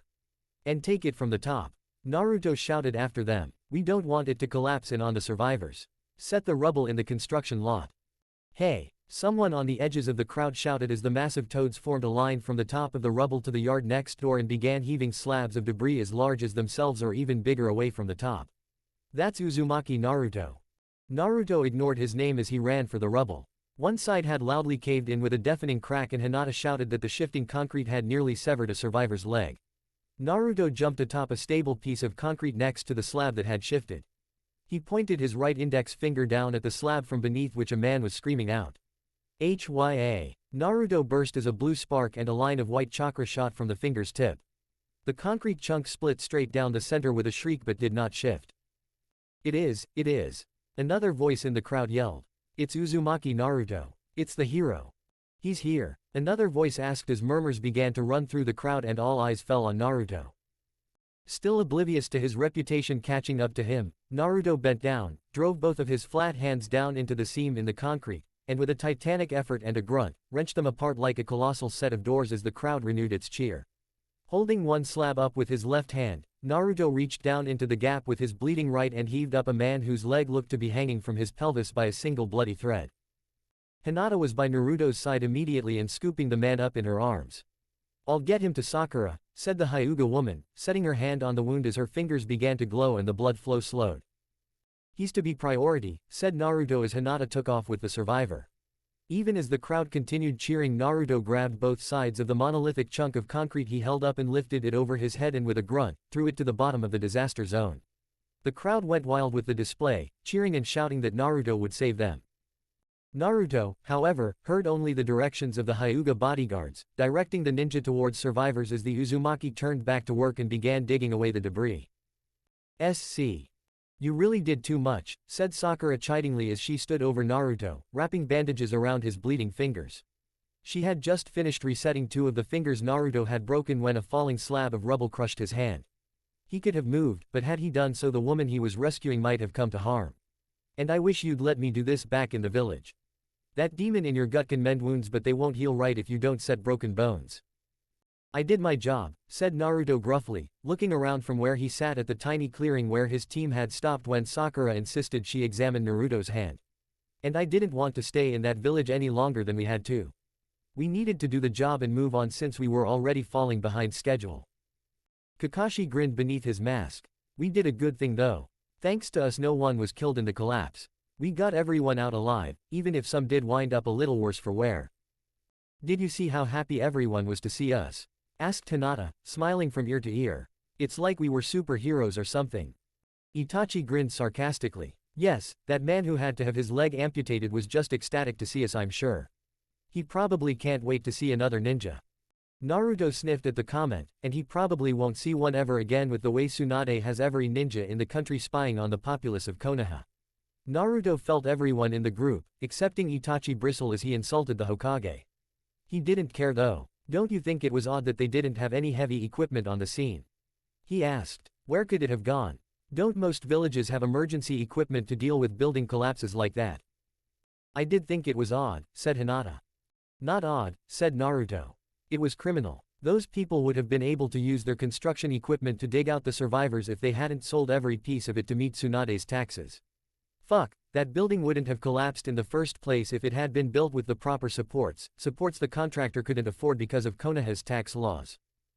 Naruto, said Shikamaru in his usual bland tone. You really can't afford to speak like that. I'll say whatever I damn well please about anyone I want, Naruto spat, his tone turning sour as he turned to Sakura. Are you quite done yet? He asked. Sakura tied off the last bandage and finished up her work. I don't know why I bother patching you up, said the kunoichi as she and Naruto both got to their feet. You're just going to go and get some other body part ripped off and… Yak. One of Hinata's bodyguard's heads snapped back with a loud crack. A kunai burst out the back of the man's skull in a shower of blood and brain as his body fell backwards off its feet. Ambush! Naruto shouted at the top of his lungs as a rain of kunai and shuriken began flying out of bushes and from the branches of nearby trees. He grabbed Sakura, encasing her in his arms, and spun her around as an axe flung from a shadow slammed into his back and shattered his shoulder blade. Sakura gasped, Naruto, and jumped up as he let her go and crumpled to his hands and knees. All around as Kakashi and Itachi jumped up to fight and Shikamaru vanished in a poof of smoke to find a vantage point, a dozen ninja garbed in camouflage matching the forest perfectly sprang from nowhere and engaged them. Shit, Hinata swore, activating her Byakugan instantly and scanning the forest all around. 13. She yelled, just before a ninja appeared behind her and reared to strike. Hinata barely seemed to twitch, but her shoulder-length hair snapped like a whip as she spun. Her assailant stopped in mid-stride and vomited up a mouthful of blood as crimson liquid exploded in thin fountains from his back, marking the exit wounds from the points where Hinata has slammed her fingers into his chest. He fell without another sound. 10 more incoming, shouted the Hyuga as the remainder of her bodyguards fell in a single stroke as a masked ninja ran them both through with a lance of chakra that he'd drawn seemingly from nowhere. Naruto reached around his back and took the axe in his shoulder by the handle. Don't, blurted Sakura. You'll, with a crack and a grunt Naruto wrenched the weapon from his shoulder and stood up. Be fine, he finished her sentence for her. Don't die, he ordered, leaping towards a ninja who had engaged Kakashi and turned his back on the blonde ninja. With absolutely no hesitation Naruto drew his hand back as his palm began to glow blue. As his target leapt away from Kakashi's earth missile attack Naruto reached out and grabbed the ninja's neck from behind with his glowing hand. With no further display, the ninja stopped moving and fell to the ground as Naruto skidded to a stop in front of Kakashi. I taught you that, didn't I? Asked Naruto's old sensei, scanning the battle. I made it better, said the blonde ninja, whirling around and disappearing in a flash of light as an enemy ninja's fiery attack tore into the ground where he'd stood less than a second before. Kakashi jumped away as the clone Naruto had replaced himself with exploded and sent the fire scattering over the entire battlefield in dozens of little tongues. As Sakura disappeared and reappeared directly behind the back of the ninja she'd engaged, Naruto tracked down his assailant and with barely a flick of his wrist, shot a bolt of chakra into his heart, bursting the muscle and killing him instantly. Naruto! Shikamaru shouted, just as Itachi finished the last enemy ninja in the clearing. The Nara emerged from the walls of the clearing beaten and bloody, staying off his left leg which ended in a stump. Gaara is. Shikamaru slipped forward and plummeted to the ground as something ripped his feet out from beneath him. No! Naruto shouted, leaping forward like a jaguar and catching Shikamaru by the wrist before the carpet of sand which had taken hold of his good foot and his truncated leg could pull him to certain death. Hold still. Cut his fucking legs off! Shouted Itachi as Shikamaru was stretched in the air by the sand pulling at him and crawling farther up his frame as Naruto fought desperately to keep him stationary. Not that! Shikamaru belted. Kakashi appeared beside Naruto, his hand glowing not with lightning, but with a roaring fire. The copy ninja slammed his hand down into the sand at Shikamaru's feet and immediately the flame exploded out, warping the sand into glass in a second, which he kicked and shattered. Freed, Shikamaru and Naruto both tumbled back as Kakashi leapt away. Trouble, Hinata shouted. We've got. Before she could finish, a wall of sand sprung up all around the edge of the clearing, 50 feet high, yards thick, and with such force that the trees in its path were wrenched up with it and the ground was flung up like so much dust in a storm. Naruto swore as, simultaneously, the sand fell as though it were going to bury them all in a desert, and his frame flashed red with a fiery energy that instantly set fire to the grass at his feet. Throwing out his hands and dropping to his knees as the red aura covered his frame, Naruto summoned a barrier of red energy, a dome around all of his teammates that took the punishment as the sand collapsed. The other ninja could only watch, unable to provide any real aid, as the sand reared back like an angry snake, and slammed itself into the protective dome like a battering ram. Twice more the sand battered Naruto defenses and twice Naruto flinched at the effort, beginning to bleed from beneath his fingernails. Itachi! Shouted Naruto, his voice fluctuating with Kyuubi's. How big of a blast can you make with a Matarisu? Big enough, said the Uchiha, his Mangekyo Sharingan beginning to spin wildly as he turned away from Naruto. One side of the dome collapsed as Naruto let go of part of the chakra, and without a pause between, black fire roared from Itachi's eye and incinerated the sand, leaving nothing, literally nothing in its place.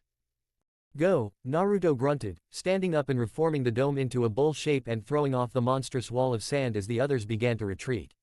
Get back to Konoha. The power in his voice began to fade and it became apparent that he was sweating profusely, and after only a few seconds of drawing on the Kyuubi's power.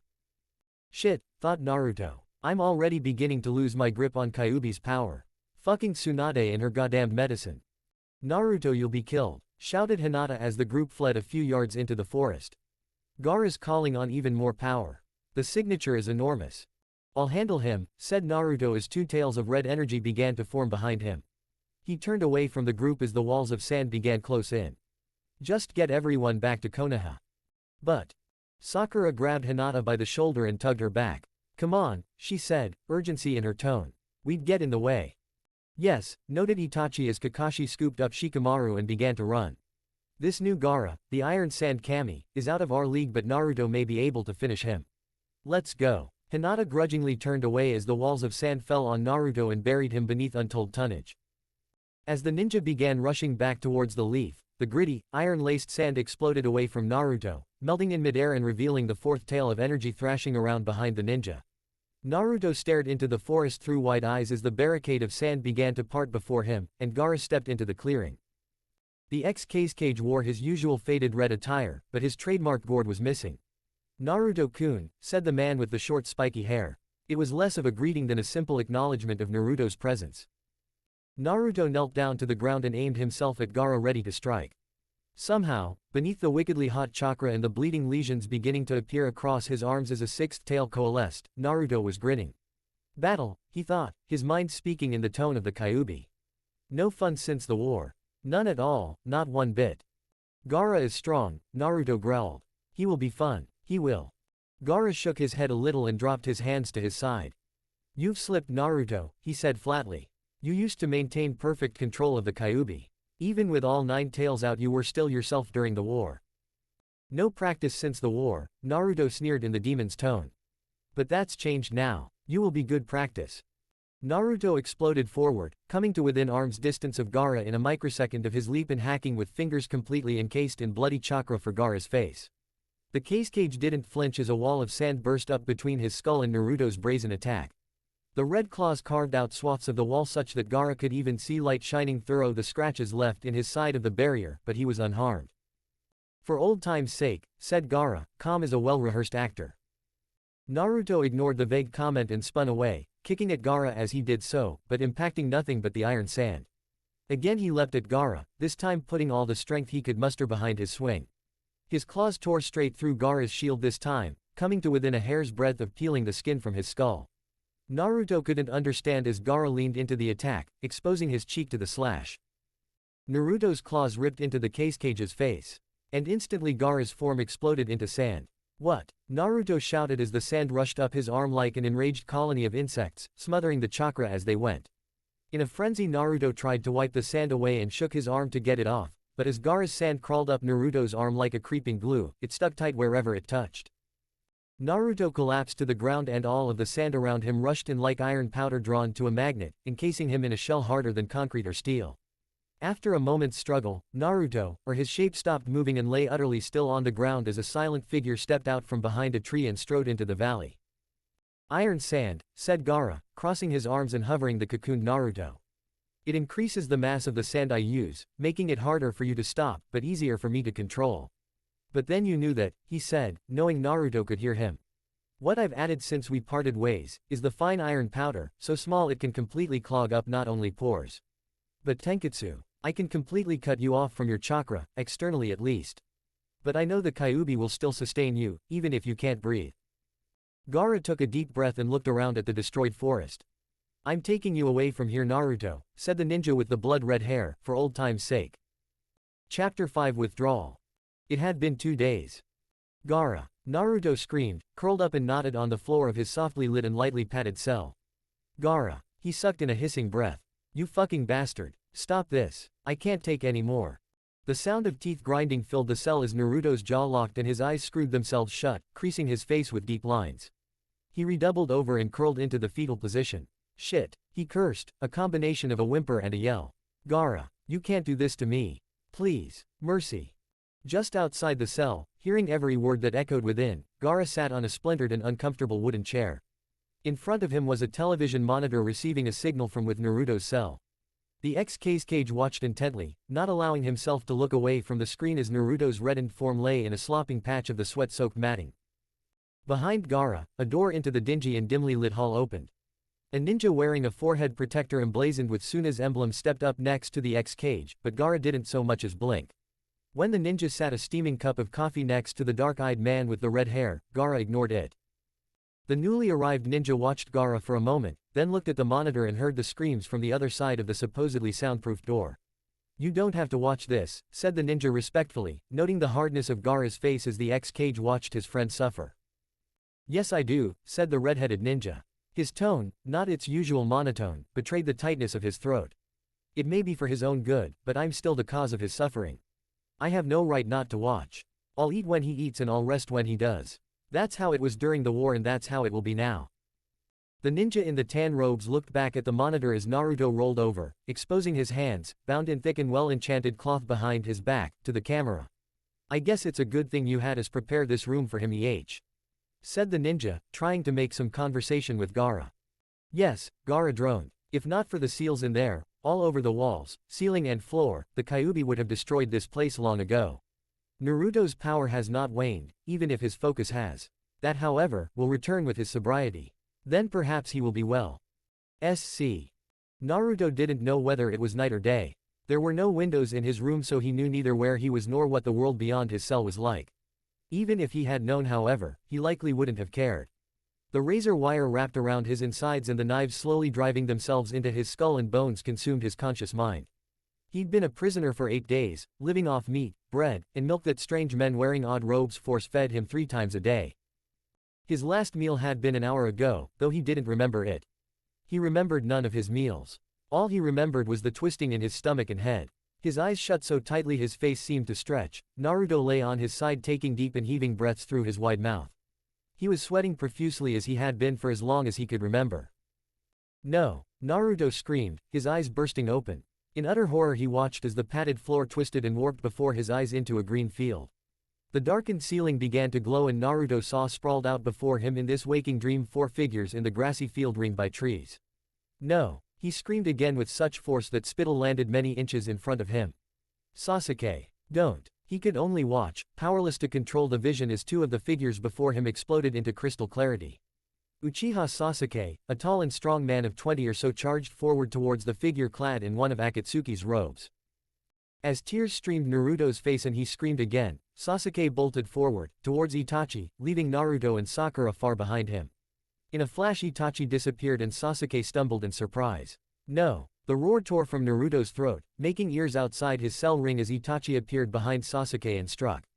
Sasuke! Cried the Uzumaki, rolling onto his back and staring at the ceiling, unable to watch anymore but unable to escape the vision as he saw above him in the air Sasuke's limp form falling to the ground. Outside, Gaara turned away from the cell and buried his face in his hands as the wail exploded from the cell. A single teardrop slipped from between Gaara's fingers and landed on the floor at his feet as the Kage lowered his hands and rested his elbows on his knees, slouching heavily. Naruto, muttered Gaara, how long have you been like this? Naruto rolled onto his side again, tears streaming down his face, unhindered now by anything. He watched, reliving day after horrific day, unable to escape the vision by closing his eyes as Sakura rushed ahead of him and dropped to her knees. Please, Naruto whimpered pathetically. Please stop. In front of him now was a small village in the Noodle country. Wipe them out, he heard a voice, Tsunade's, say from beside him, every word twisting his chest in a new and unnatural way. These people had nothing to do with the raid on Konoha, Naruto heard himself say, his voice echoing across the years and returning to him now. They did nothing to us. They're sheltering one of Akatsuki's spies, Tsunade said as Naruto's vision focused blurred. Unknowingly, the Naruto in the vision shouted, leaping in front of Tsunade and the other 5 ninja lining the edge of the mountainous jungle that made up the eastern border of the Noodle country. We can tell them to give up the spy and they will. Naruto watched in agony as Tsunade ran past his younger avatar, accompanied by the other faceless ninja. Wipe them all out, she yelled. Naruto, do as I say or Tayuya will pay for it. Naruto's tear-streaked face tightened again as his mind played through the minutes it took Tsunade and her team to slaughter the village, men, women and children alike. Please, Naruto cried again, seeing himself standing over the lacerated and charred remains of an 8-year-old girl. Please don't kill anyone else. Please stop. He hobbled to his knees, then fell forward onto his face, pressing his cheek against the floor and arching his back mindlessly. Sake, he muttered, barely audible. Sake, he groaned a moment later when no one answered. He fell sideways onto his shoulder and shouted, Sake. Another vision began to parade in front of his face, this one had him standing on the edge of a cliff overlooking a green valley. Tsunade stood beside him and behind them were 5 ninjas whose faces were bleared and unrecognizable. Set in a small clearing in the green was another small village. No, not again, please, not again, he stammered as the figures before him jumped down the side of the cliff towards the village. Sake, he shouted when they landed and one of the buildings in the village exploded into fire. No, give me sake now, he bellowed, his voice rumbling through the padded door and making the hall ring. Naruto watched himself catch sight of a young woman holding her child close to her breast as the village began to burn around her. Tayuya, Naruto screamed as he watched his avatar pounce on the woman. Help me, he sobbed in a loud breath. For pity's sake, he groaned and cried, his face softening as he began to sob. Save me, Tayuya, save me. SC. Gaara had himself begun to lose track of time that day, though he knew it was fast approaching nighttime outside his underground sanctuary. The deep black rings around his eyes had widened for want of peace, but he remained at the table, watching Naruto through the television monitor. It had been 4 weeks now, 4 complete weeks, and the coming morning would begin the 5th. Naruto had finally stopped thrashing only the night before and slept in the corner of the room.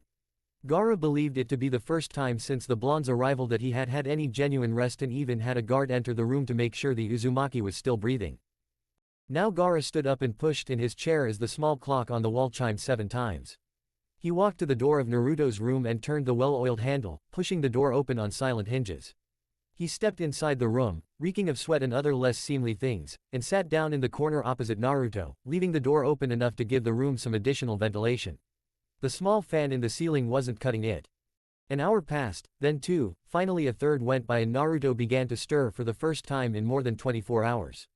He mumbled in his sleep once, then turned from his back to his side and opened one eye, glancing around the room once before looking at Gaara and the open door, though he'd seen both immediately. Gaara let Naruto sit himself up, his hands draping at his sides as the X-Cage had unbound him the day before. The blonde's face was streaked with red and salty lines, his hair had a sheen of oil even in the darkened room and looked to be an inch too long for him. Gaara noticed immediately that Naruto smelled nearly as bad as the mats for whose filthiness he was responsible, but for the first time since coming to this facility, Gaara saw the blueness return to his eyes, and saw the ample color in Naruto's face that had been absent for months. Do you know where you are? Asked the ninja with the red hair. Naruto looked around again and turned to Gaara. In a padded room, he guessed, his voice quiet but only from rest. Gaara smiled very slightly. Old friend, how do you feel? Exhaling deeply, Naruto reached above his head as if he were going to take hold of the ceiling. He stretched for more than a minute, not answering Gaara's query with anything more than the grunts of a man working long unused muscles. Sore, very, very sore, Naruto said frankly, though his tone wasn't angry or vindictive. He sounded, well, my shoulders ache, my legs hurt, my back feels like I've been sleeping on a log for a year. But, he looked down at the mats, not even noticing the putrid smell of the room he had so acclimated to it. I feel good, he said slowly. I feel really good. I'm glad, said Gaara, his smile becoming noticeable. This facility is built over an underground volcanic lake. We have hot springs and plenty of hot water. You would perhaps care to bathe. Naruto nodded once. Before that, am I your prisoner? You were, but now you are my guest, said Gaara without any pause. And before you even ask, your wife is safe in Konoha. I have one of my contacts within the village keeping a watchful eye on her. Naruto smiled widely and his eyes lifted. Thank you, Gaara. Now, about a bath. Follow me, said the ninja, standing up and opening the door all the way as Naruto got to his feet. The baths are on the level below this one. I've had one cleared for you already. That was considerate of you, Naruto noted as Gaara led him out into the hall. He took a deep breath of the cleaner air which, to him, tasted sweet and felt cool on his soiled face. Or are you just trying to say I'm going to need one all to myself? Naruto looked down at his clothes, though one could hardly call them clothes anymore. His shirt, originally the color of cream, now seemed more fit to be found in a field full of cows, and his black pants were stained several dark colors. Gaara led Naruto without any further exchange through the hall and out a steel door into another room, a stairwell on whose 9th of 10 landings they stood. They descended the warm stone stairs to the very bottom, and Naruto only then noticed, because of the warmth on his feet, that he was barefoot.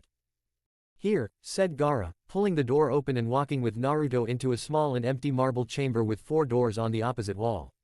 The bathhouse I cleared for you is the farthest to the left, as well as the one with the strongest current of water flowing through its basin. Just throw those clothes in the garbage in the corner and by the time you're finished I'll have clean robes waiting for you. Thanks, said Naruto as Gaara turned back to the door. And Gaara, he blurted, stopping the man's exit. It's really good to see you again, said the Uzumaki. And, thank you. Gaara nodded. I can't say it was a pleasure to do this to you, said Gaara. However, it is good to see you again, and to see that you're better. If you feel well enough, come by my office on the top floor after you're done. I have an offer you might find very interesting. He stepped outside to give Naruto some privacy and closed the door behind him. Naruto sighed, enjoying the feel of the warm marble beneath his feet, and walked to the door farthest on the left and pulled it open. Beyond the decorative divider, Naruto saw a large room, sprawling out directly in front of him and to his left. Running through the direct center of the room like a moat was a deep trench filled with steaming water. To Naruto's amazement, the water was actually flowing from right to left with a fair bit of speed. He grinned and shrugged out of his shirt, throwing it in the waste basket beside the door. SC. Gaara sat at a small but well-polished oak desk in his compact office, looking with guarded interest over what looked to be a map. He had his head in his hands and scanned the large parchment for several minutes before a knock on the door caught his attention. Enter, said the ninja. The door opened with a quiet creak and Naruto, dressed in a perfectly white robe, stepped in. A towel was over one of his shoulders and on his feet were padded sandals. This is all a bit much, said Naruto, grinning and smelling like some combination of fruits. Your aide brought in a basket full of all kinds of girly things with the robes, he continued good-naturedly. A simple bar of soap would have been plenty. And yet it seems, or rather smells, like you used all of the girly things, Gaara grinned. Well, Naruto shrugged, they were there and I saw no reason to let them go to waste. Yes, of course not, said Gaara, folding his hands on the desk in front of him. You smell less like a carcass now at least. Naruto laughed once, but stopped himself and stammered for a moment. I laughed, he thought to himself, not entirely sure what was going through his mind.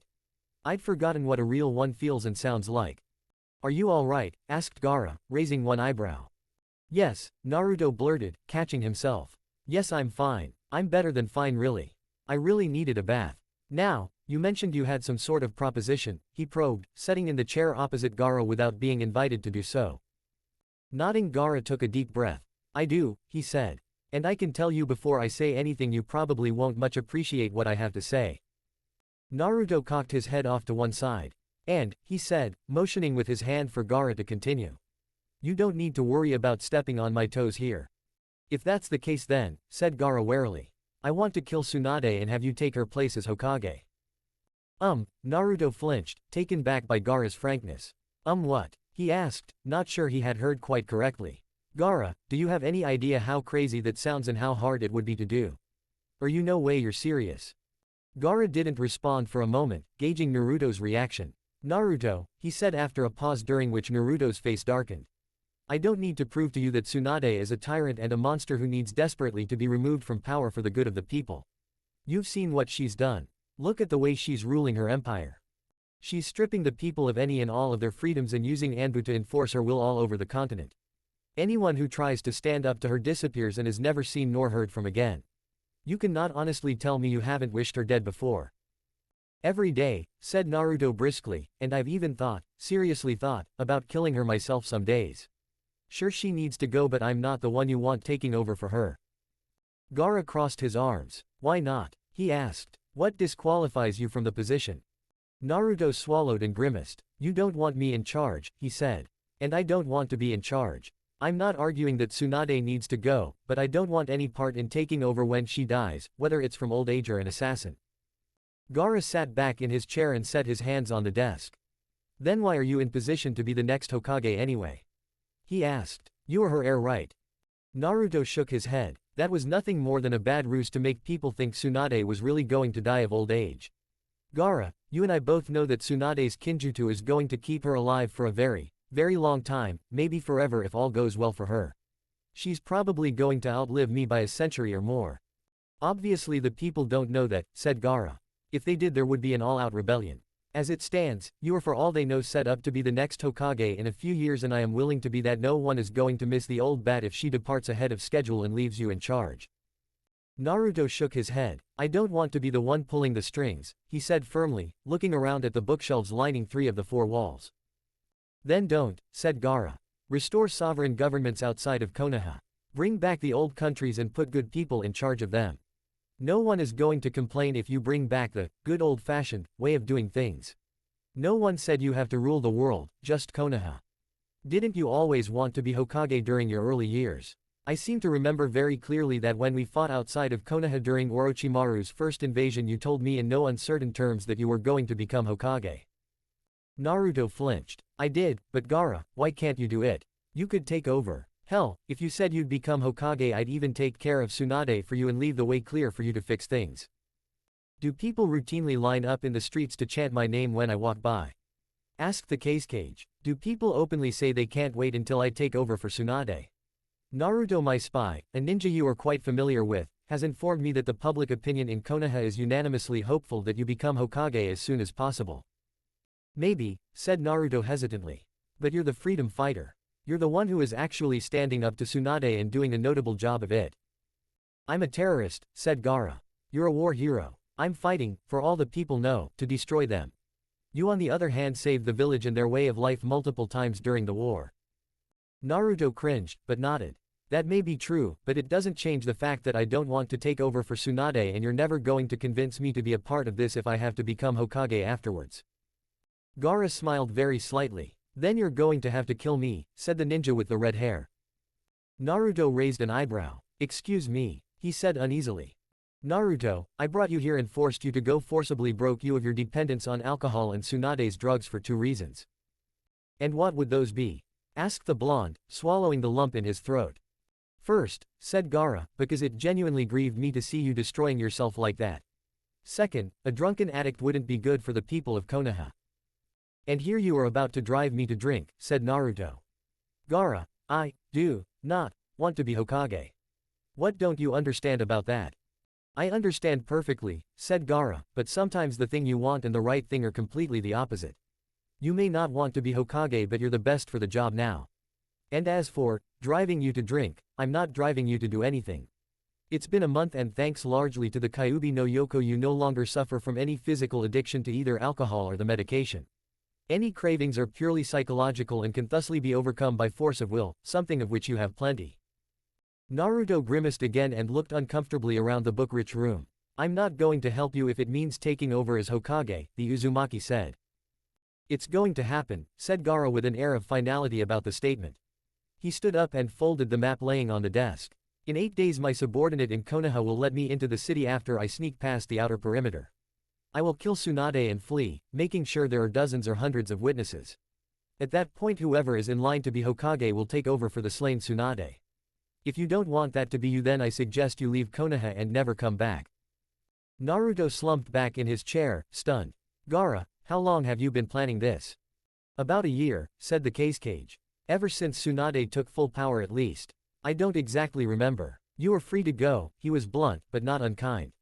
I can provide you with clothes and supplies and directions to anywhere you'd like to go. I won't ask you to refrain from stopping me because at this point you neither can nor will you because you know that this is the best course of action. Naruto listened, staring at the desk as Gaara spoke. Naruto, the decision is completely yours whether you want to help or not, but Tsunade will die and her regime will end one way or another. If you truly desire no part in this, then take Tayuya Dono and leave Konoha. You can come back here if you like and claim the facility as your own.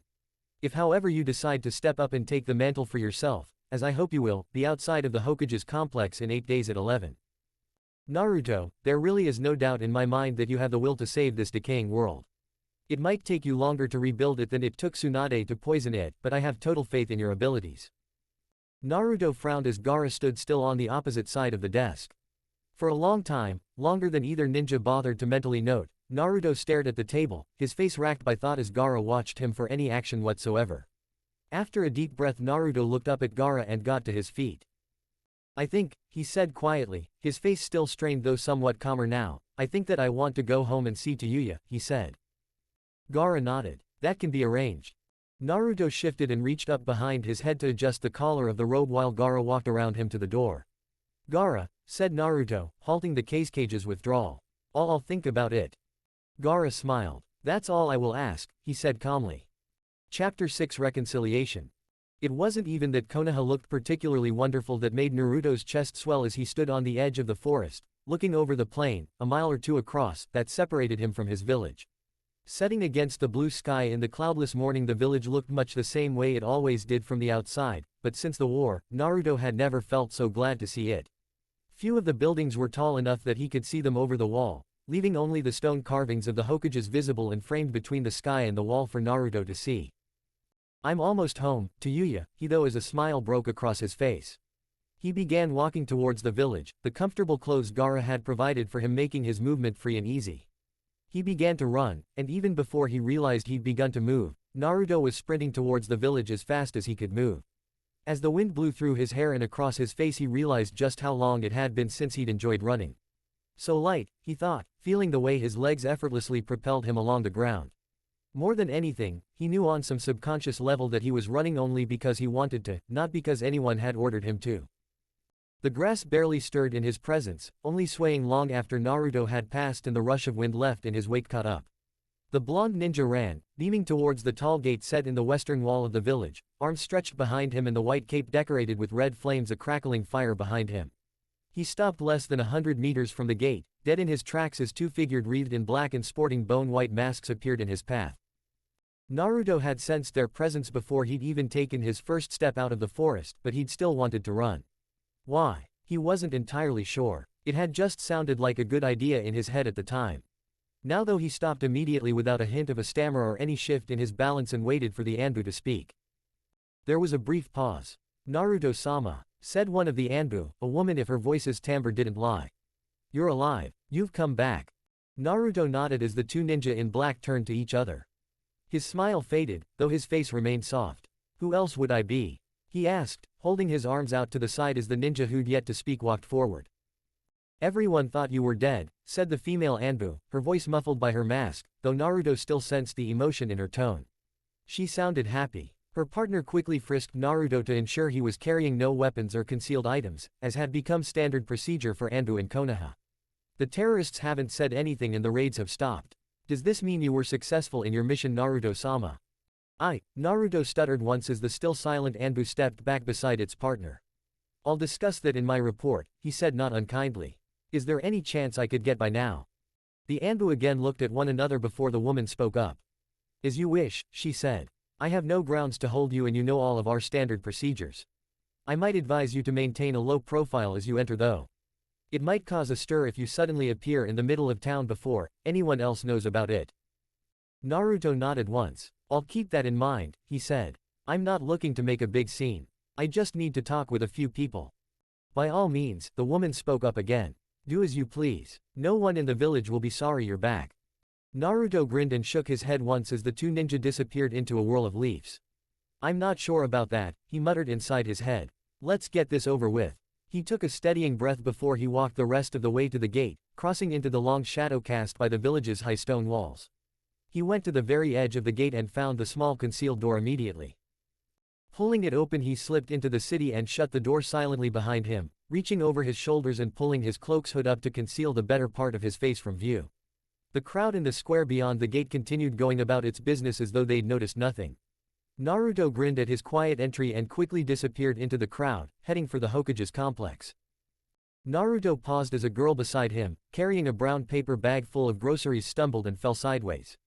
Without any second thought he extended one hand and caught her. He stood her up straight and with the other hand he capped the bag so that none of the articles would fall. The fluid motion was so quick that the blonde young woman had failed to utter any noise by the time Naruto had her back on her feet. She looked around once to recapture her bearings and then up at Naruto, who stood a full head or more above her. "Thank you very," she stammered as her eyes saw under the white hood. "You're Naruto-sama," she blurted, a shocked smile bolting across her face. "I thought you were dead." "Oh god," Naruto thought, looking around and seeing that the girl's shouting of his name had drawn the attention of a half-dozen people throughout the crowd. "It is Naruto," one of the women in the vicinity shouted. "Where?" asked another man. "Where is Naruto?" "There." Another pointed as Naruto sighed and took a step back, whirling into a flurry of green leaves and vanishing from sight as the crowd began to buzz and people began to press in all around. SC.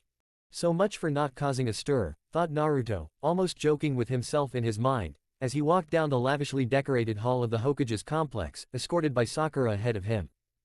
"I still can't believe it," said Sakura, her humor improving with every step they took towards the stairs at the end of the hall. "Everyone here thought you were dead," she said. "When ANBU couldn't find any sign of you, Tsunade began preparations for your funeral. I guess none of that will be necessary now. The village will be glad to know you're safe." "I've been getting that general impression," said Naruto.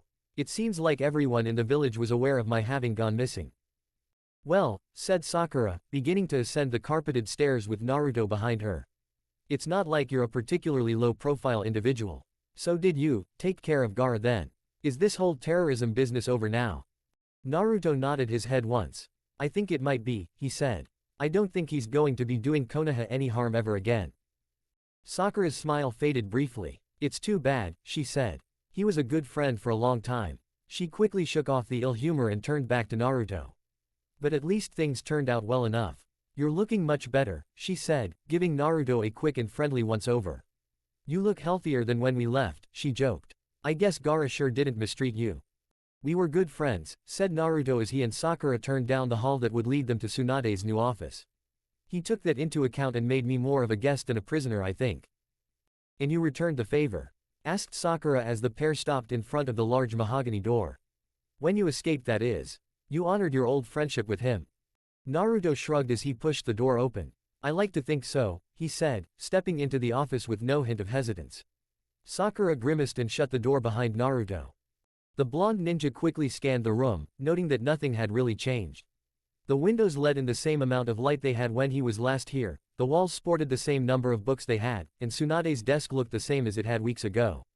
As Tsunade stood up from her chair and set her hands on her desk without saying a word though, Naruto immediately felt something was off. It was nothing about Tsunade or the room, neither of those had changed, but something was different. "You son of a bitch," Tsunade laughed once. "You made it. So how about it then?" she asked as Naruto walked forward. "Is Gaara dead? You squashed the rebellion before it could even get off the ground." Naruto sat down calmly in the plushly upholstered chair opposite Tsunade and sank back into the comfortable piece of furniture. "The problem has been taken care of," he said as Tsunade sat back down. "Konoha doesn't need to worry about Gaara." Tsunade grinned and sat back down in her own high-backed leather chair. "Good, good, good," she said. "And how about you?" she asked, gesturing to Naruto's clean clothes, clear complexion, and alert features. "You look good, great even. I thought that if you came back at all it would be as a crawling and emaciated thing. Damn, you look so much like your father." Naruto ignored the comment, still sensing that something was off. "Gaara was kind," he said. "He was kinder than I deserved, but nonetheless I took care of things and made my escape. Now, will I need to file any kind of report or am I free to go? I'm anxious to get back to Tayuya." "Just a moment," said Tsunade, her tone darkening only just such that Naruto caught it. "I'm not going to order you to file a report, but I want to hear you say it. Tell me Gaara is dead." Naruto's stomach twitched at the demand, but he forced himself to smile and looked Tsunade right in the eye. "I haven't threatened her," he thought to himself, suddenly realizing what felt off about the situation. "Oh well, I don't think that's really necessary." "Gaara is dead," Naruto echoed Tsunade's words. The Hokage's face broke into a smile and she pulled open one of the desk's big drawers, producing a small white bottle and 2 cups of a similar proportion. "Can I offer you a drink?" she asked. "I doubt Gaara kept you drunk with anything as fine as what we can produce here." Naruto's smile diminished but didn't disappear. He leaned away without thinking and put up his hand. "No, but thank you," he said. "I appreciate the offer but I'm anxious to get myself home." Tsunade's eyebrow rose up her forehead and she removed her hand from the white bottle. "As you wish," she said, her voice suddenly less easy than it had been before as Naruto got to his feet, still smiling. He began to walk towards the door and as he pulled it open, Tsunade called after him. "Is there anything else I can get for you?" she asked, her tone falling noticeably now. Naruto shook his head without looking at her. "Nothing thank you," he said, quickly stepping outside and shutting the door behind him. Tsunade waited a moment, then stood up and walked over to the window. She nodded once, seemingly, then continued to stare outside in silence. For a long minute nothing happened, then the door to the office quietly clicked open and a tall ninja in an ANBU uniform stepped inside and shut the door behind him. "You called Tsunade-sama?" asked the ANBU in a serpentine voice. The Hokage nodded once. "Something is wrong," she said, raising her hand and running her index finger pensively over her lips. "I want you to watch Uzumaki Naruto and Tayuya for the next few days. Watch where they go, who they talk to, and if they try to send any communications out of the village. Alert me immediately to any suspicious activity." "Do you expect trouble, ma'am?" asked the agent. Tsunade was silent for a moment then turned back to look out the window again. No, I don't. Not from him," said the Hokage quickly. "But one in my position can never be too cautious." SC. Naruto stood on his doorstep, having successfully avoided drawing any more attention to himself on the way home. He took a steadying breath and knocked, deciding it would be better to be let in and not risk frightening anyone. God, I hope I didn't worry her too much. Naruto thought. A chill lanced into his heart at the thought. Who am I kidding? His face fell a bit though he knocked again. She was probably glad to be rid of me. Naruto hadn't heard any footsteps inside though the latch clicked open and the door swung inwards as Tayuya stepped back and pulled it open. She looked up from the ground and stopped instantly as though she were a doll, staring at Naruto with red eyes and a streaked face. Her long red hair was uncombed and messy. All she wore was a large white t-shirt, one of Naruto's old ones, and a pair of white socks. "Tayuya," Naruto said almost sheepishly, feeling his face flush. "I." The crack caught Naruto as off guard as Tayuya's hand slapped his cheek and turned his head to the side. Tayuya choked out one sob as she slapped him, and followed through by throwing herself against him before Naruto had the time to realize he'd been hit. "Bastard," Tayuya hiccuped, wrapping her arms around Naruto's chest and clenching his cloak so tightly in her fists her knuckles turned white. "Don't you think?" She cut herself off and broke into tears as Naruto embraced her. "I'm home," said Naruto, kissing the top of her head and feeling his chest tighten as the corners of his eyes began to moisten. "I'm home." "Bastard," Tayuya repeated, her breath shaking. "You're never going on one of those damn missions ever. Next time I'm going to say no and you're going to listen to me." She cried into his chest and he let her, making no motion to move her in one direction or another. "I'm not going anywhere, Swipes," Naruto said, trying to make his voice as comforting as he could. Tayuya tightened her grip on him, though she wiped her face across the front of his cloak to dry some of the lines that had run down her face before she looked up at him, eyes glistening. She smiled happily, though tears immediately began to drip from her eyes again. "You've put on a little weight," she laughed weakly. "Here I've been sick over you and you've been sitting around somewhere getting fat." Naruto laughed once and stroked her hair with one hand, holding her close to him with the other. "You were worried about me?" he asked, voice quivering as he looked at her, despite the wide grin on his face. Tayuya stepped back just enough to pull him off the doorstep and inside with her. "Only a little," she said. "You know how big this damn house is at night when I'm the only one home." "It gets pretty damn big," she said. "So from now on you don't get to go anywhere, understood?" Naruto nodded. "Well," he drew out the word. "What if I took you with me?" Tayuya dried her face on his shoulder again and cocked her head off to one side. "What?" "I was thinking a vacation," said Naruto, the idea leaping into his mind with absolutely no forethought. "You're kidding," Tayuya sighed, her tone suddenly exasperated. "Naruto, you were gone for a month and you just came back and now you want to go on some goddamned undercover mission as fucking tourists." "No, absolutely not. No, said Naruto, smiling at her. "Not a vacation like last time. I mean a real one this time. No mission, just you and me and wherever you want to go. You've mentioned before that you want to travel. Well, why not now?" Tayuya looked at him dumbly for a moment. "You're serious?" she asked. We can get out of Konoha for a while. Yup, Naruto nodded, letting his arms fall, but taking her hand in his. We could go anywhere or nowhere. It's anything you want to do. Kiri, Iwa, Suna, the sky's the limit and I think it would do us both a world of good to get as far from Konoha as we can for a while. Where would you like to go? Tayuya grinned slyly, her eyes still moist though there was more life in her face now. South, she said. There's a resort and a luxury hotel a few hours from here in a small village. I heard from Hanabi-chan that they have hot springs, a spa, and everything there. We could spend all day doing absolutely nothing, and all night being much more productive. Sounds wonderful, said Naruto, squeezing her hand. We can stay for a week. Tayuya started. Wouldn't that be a little expensive? I mean just one day would be pricey. I'm not even sure they would let us do that. Nonsense, said Naruto. We'll reserve a room at the hotel for a week and if we get tired of the spa I'm sure we'll find something else to do.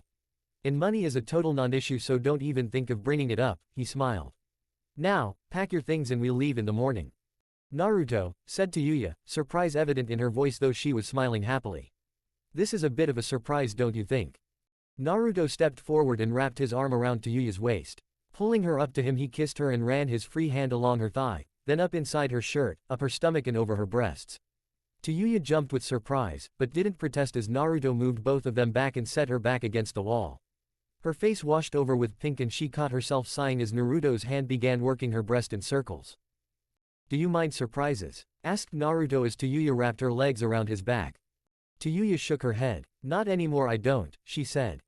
Good, said Naruto, running a hand over the back of her thigh and up the curve of her butt as she leaned against him.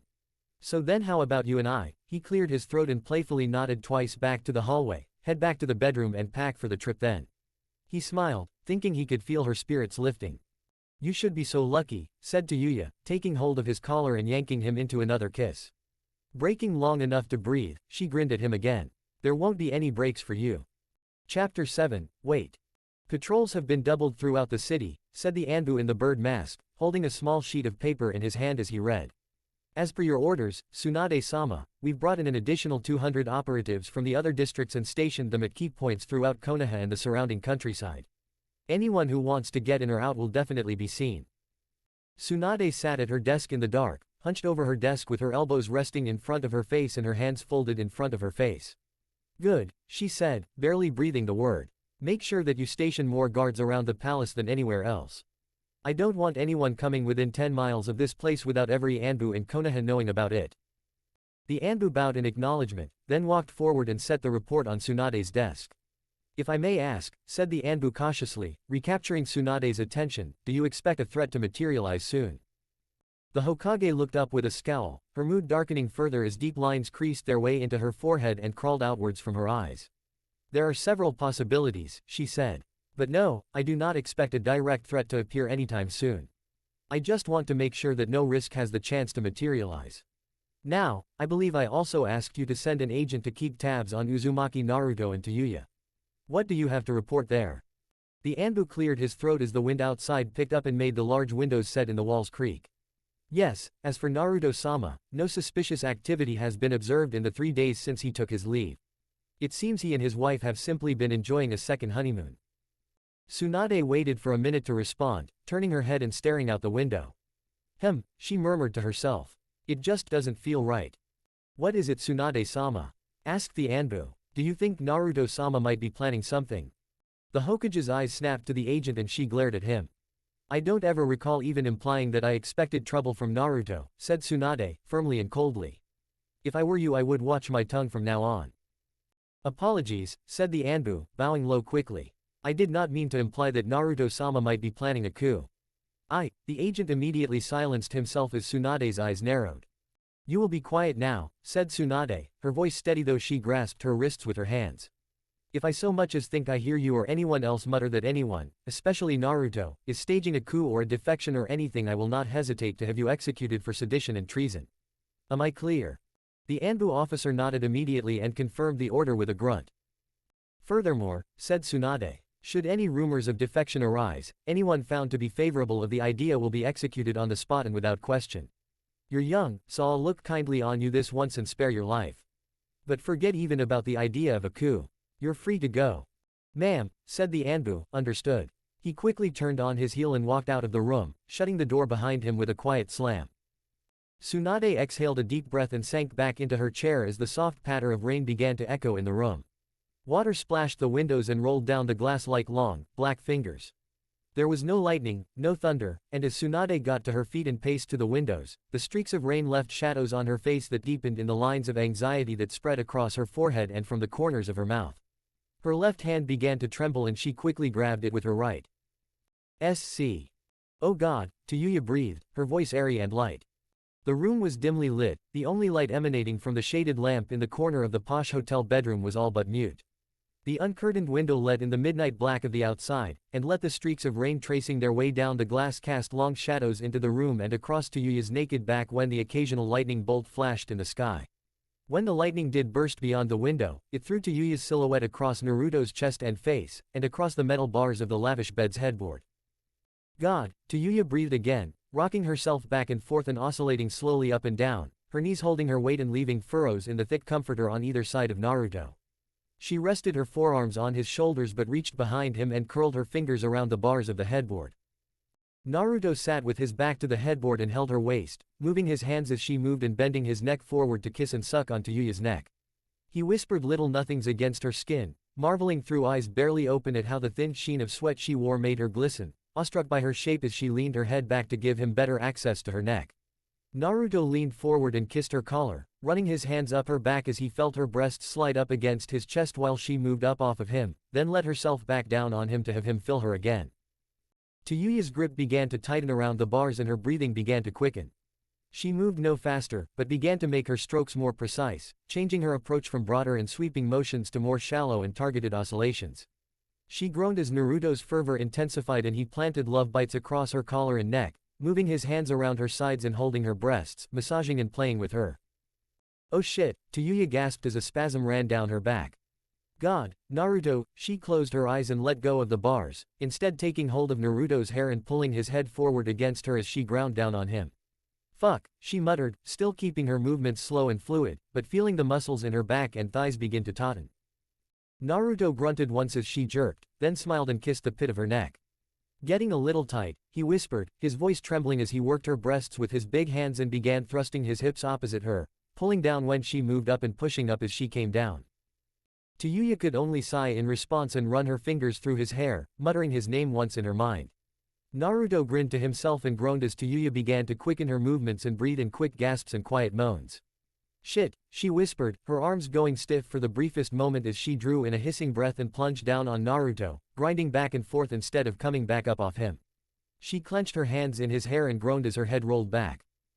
Naruto gripped her breasts a little tighter and rolled her in his hands before tracing his fingers around her back and strengthening her movements with his own pushes and pulls. Tayuya gasped several times and moaned once or twice, bending more forward and pressing her lips against Naruto's, kissing him as he greedily accepted her. She huffed several breaths and slowed, beginning to come back up off Naruto again and sliding back down on him without saying a word. She opened her eyes a very little and let her mouth drop open as she smiled at Naruto. He grinned in response and stroked her back as she slowly came to a rest, breathing deeply and staring at him with eyes half glazed over. Held up by Naruto's hands, she waited for several moments before moving again, and only then because Naruto slowly let her down onto her back on the bed and rolled on top of her, grinning playfully as he held her wrists against the bed and hovered above her. "Naruto," she whispered in surprise and elation, shifting beneath him and pushing her chest up against him as she wrapped one leg around his lower back. "You haven't had this kind of energy in forever." "We haven't been out of Konoha in a long time," he whispered back, leaning in and kissing her neck as Tayuya sighed beneath him. "We should do this more often," she giggled, pretending to struggle a little. Both of them looked up as 3 hard knocks echoed against the suite's front door and someone on the other side called, "Room service." Tayuya and Naruto sighed in unison and Naruto let his forehead come to rest on Tayuya's collar. "I guess the "do not disturb" sign isn't prominent enough," he said almost jokingly. He had stuck it brazenly to the center of the suite's door with packing tape. "At least the drinks are here," Tayuya whispered as Naruto grudgingly rolled over and got to his feet. She watched him grinning as he sifted through the discarded pile of clothing laying on the floor for his robe, a plain white but comfortable thing with no distinguishing markings other than the hotel's insignia on the chest. "What did you order?" she asked. "Chateau Mouton Rothschild and a plate of blackberries and apples," he winked at her before exiting the room and leaving her lying on her side on the bed. Don't know what I did to deserve this, she whispered, grinning widely and shifting to lie on her back. Tayuya folded her hands beneath her head and looked at the ceiling, thinking about nothing in particular, but simply basking in how wonderful her world had suddenly become. She listened to Naruto opening the door in the living room and carry on a short conversation during which the hotel employee apologized for the weather preventing the guests from going on the numerous nature hikes in the surrounding country. We've found other things to do, Tayuya snickered to herself at the same moment Naruto said it aloud in the other room. The kunoichi blushed and a moment later Naruto entered the room in his robe, carrying a platter of fruit, a bottle of wine, and a single crystal glass. Tayuya shifted and got up. Putting herself between Naruto and the bed she stepped up to him and kissed him for a long time over the platter. Only one glass, she said quizzically. Naruto nodded with a smile. Wine in general has lost its appeal to me, he said. But I know this is your favorite vintage. Yep, Tayuya nodded, gesturing out to the living room. How about we eat on the couch? Swipes, said Naruto with a mischievous smirk. We've already eaten on the couch. Or at least I have. Tayuya smirked back at him and led him into the living room anyway. The bed is a lost cause, she thought, and the sofa is plenty big enough anyway. The living room was about half again the size of the bedroom, occupied with few large pieces of furniture, two comfortable reading chairs on opposite sides of a coffee table, a sofa facing out a pair of glass doors, and a table with two dining chairs against one wall. The elegant decorations hanging from the walls however, paintings and tapestries prevented the room from feeling sparse. Tayuya sat herself down on the couch, and turned to Naruto as he sat next to her and set the silver tray on the low table in front of them. So, she began, not unkindly, before Naruto could say a word. What prompted this sudden abstinence? She giggled, nodding to the single wine glass on the platter. Or do I really want to know? She reached back and rested her elbow on the back of the sofa and supported her head with her knuckles. I'd better be a little careful, she thought through the pleasant fog which had begun to fill her mind. If the sex stays this good I'm never going to be able to speak straight again. Naruto pursed his lips and leaned back on the couch as Tayuya sat up a little straighter. What makes you think that glass isn't mine? He asked, trying to sound playful. Tayuya rolled her head around once, popping her neck. You never liked Rothschild, she said matter-of-factly, always called it a sissy wine. Besides, you don't like blackberries or apples, but I happen to love everything you ordered from room service, meaning you're not planning on drinking or eating anything. I just want to know what's going through your head, that's all. Naruto sighed, picked up one of the blackberries and held it between his thumb and index finger, looking it over for a moment as Tayuya watched him closely. A knot began to form in the pit of the kunoichi's stomach when Naruto refrained from speaking for over a minute. Naruto, she said, overlapping tones of worry and vexation hanging in her voice. You're ruining the mood a bit. Sorry, Naruto mumbled as Tayuya leaned over and let herself down against him. The blonde ninja readjusted and pulled Tayuya in against his chest and held her with one arm. He offered her the blackberry, but the kunoichi only grinned and opened her mouth. Be that way then, said Naruto smiling as he playfully set the berry against his wife's lower lip. Tayuya quickly moved forward and took the blackberry between her teeth, popping the delicate sacs of juice and splattering the front of Naruto's finger with the liquid. She rolled her eyes to look up at him as she licked the juice from his finger with the tip of her tongue. Gently Naruto ran his free hand through Tayuya's crimson hair and rubbed her scalp with his fingers. All right, he said, half mumbling, I'm at a loss here. Tayuya paused. Last time you were at a loss was when you were trying to decide if you wanted to propose to me. Naruto shook his head once. There was never any question about that. No, it's. Tayuya made herself smile though the action was not overly difficult, and leaned against Naruto fully, taking his hand and sighing. It won't be so painful if you just spit it out, she said. You're not going to say anything that'll be able to shock me. Naruto took a steadying breath and looked out the big glass doors at the pouring rain. The stakes of water running down the crystalline frame were soothing and cool. The night here in the hotel was almost a perfect copy of the night he had found Tayuya, barely more than a broken body clinging to life in the forest between Konoha and the Valley of the End. It had been raining then too when he and Sasuke, having together come to the decision to fight against Itachi as comrades, found Tayuya and at Naruto's behest wrenched a massive tree off her that had very nearly broken the kunoichi in two. Again Naruto took a breath, distracting himself with memories of the days before the Unification War even as he spoke. Gaara is alive, he said quickly. And he's planning to assassinate Tsunade. Tayuya twitched in Naruto's arms, but she didn't interrupt as he went on. When I was sent after Gaara, Naruto continued, he captured me and took me to his headquarters. After some time, he informed me of his plan to take out Tsunade and then let me go. Gaara hasn't changed a bit since the war. He's still as cunning and clever as always and has his exact plan to kill her laid out step by step.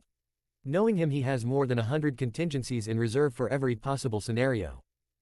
Tayuya nodded autonomously. So Tsunade is going to die after all? She asked. Yes, there's no question of if about it, Naruto pursed his lips. Does he know what that will do? Asked the kunoichi. Naruto, I never thought I'd say this, but killing Tsunade might be worse than having her around. This whole empire hinges on the Empress. If she's killed and no one steps up to fill the power vacuum, everything will collapse and we'll slide straight back into war.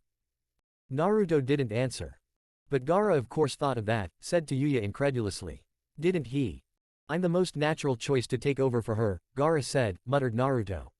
He wants me to step in after she's killed and become Hokage.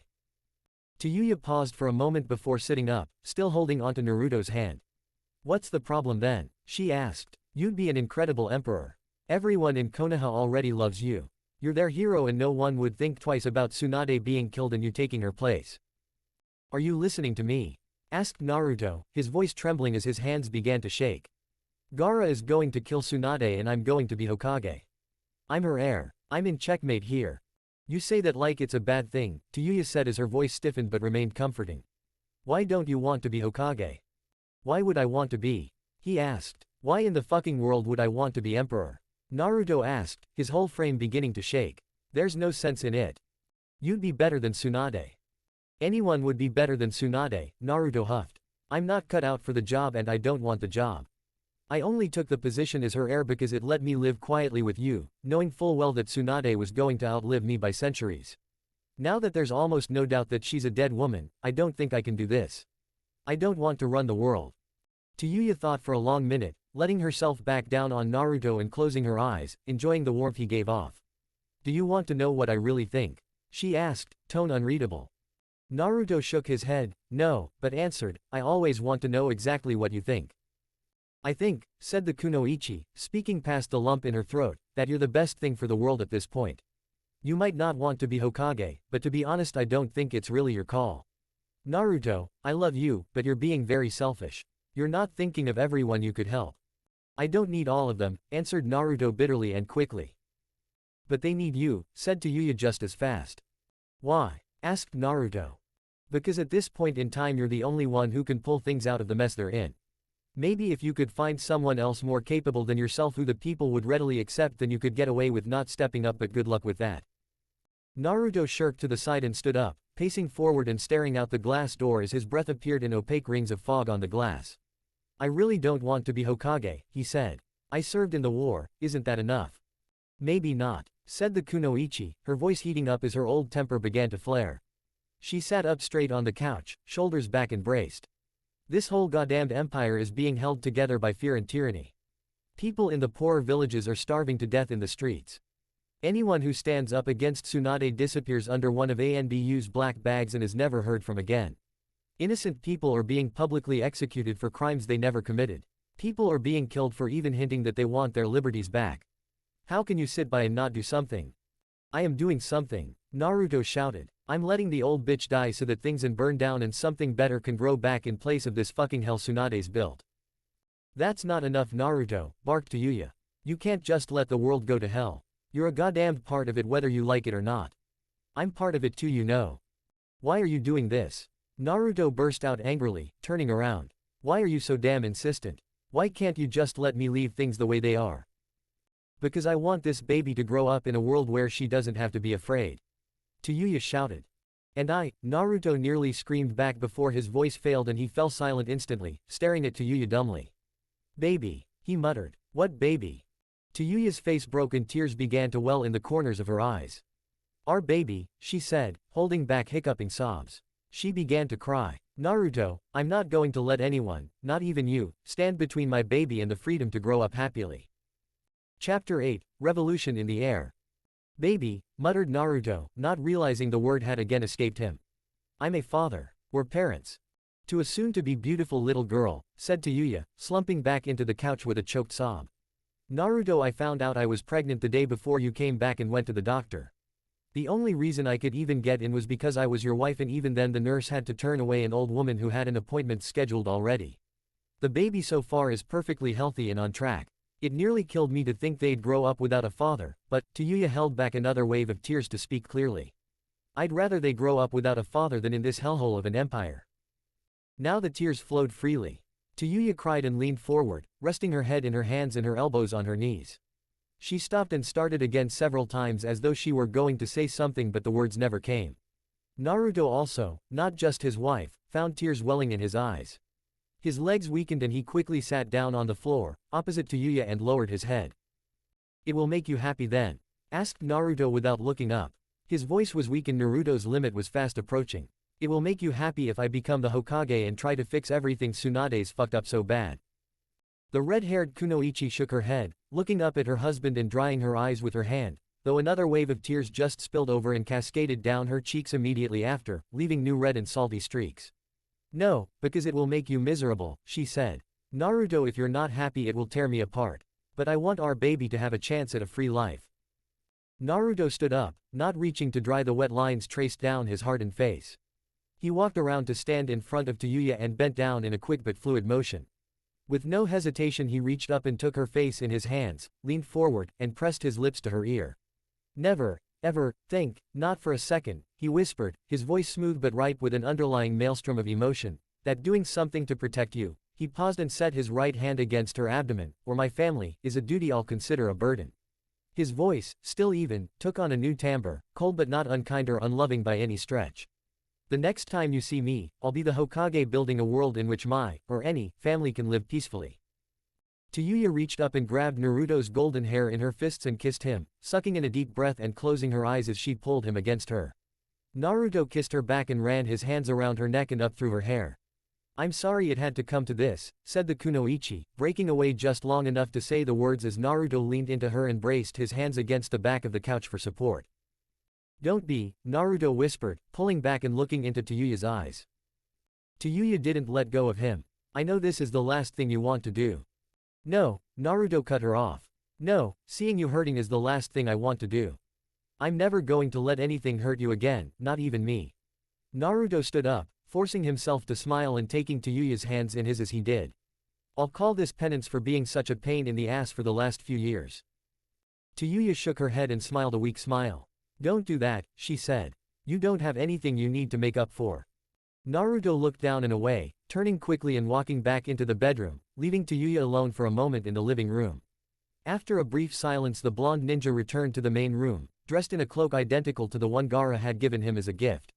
He stood quietly in front of Tayuya as the Kunoichi remained seated on the couch, her hands folded in her lap. "Dressed like that," said Tayuya, a little grin, little but genuine on her lips, "I don't see how anything could go wrong. You look great." "I suppose," said Naruto, taking a step back. "I'm going to leave now. This way I'll already be in Konoha by the time my nerve begins to fail and I won't have the option to back out." "Be careful," said the Kunoichi, her voice stronger now. She got up, taking the blanket laid across the back of the couch and draping it over her shoulders as she stepped up to Naruto and kissed him again. "I love you," she whispered against his lips. "Thank you." Naruto brought his hands up and rested them on Tayuya's hips as he kissed her one more time. "For you," he said, "it's my pleasure. Make sure you're as careful as you can be until I get back." "When can I expect news?" 3 days from now is when Gaara will make his move," said Naruto. "I'll wait in Konoha in secret until then so as not to attract attention with your absence. I'll send Sakura for you in 4 days." Tayuya nodded and Naruto smiled again, hiding his feelings so well Tayuya could not tell if the smile was genuine or not. Then without any hesitation or even a look back the blonde ninja turned for the door and quickly crossed the living room. Tayuya didn't say a word as her husband opened the door and stepped outside, closing the door behind him. She had already said everything there was to say tonight. It was all up to Naruto now. SC. The rain didn't let up when Naruto left the hotel and disappeared instantly into the woods some 100 meters from the front door. Quite to the contrary, the rain began to pour harder, drenching the ground and the canopy in the forest in torrential sheets of water, the likes of which Naruto hadn't seen since the Unification War took him to the water country at the height of a monsoon.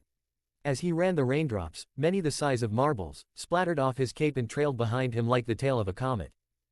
The Uzumaki found himself needing to steady his footing with chakra as the ground of the forest, usually firm and packed dirt, began to give way and slosh around at his stride.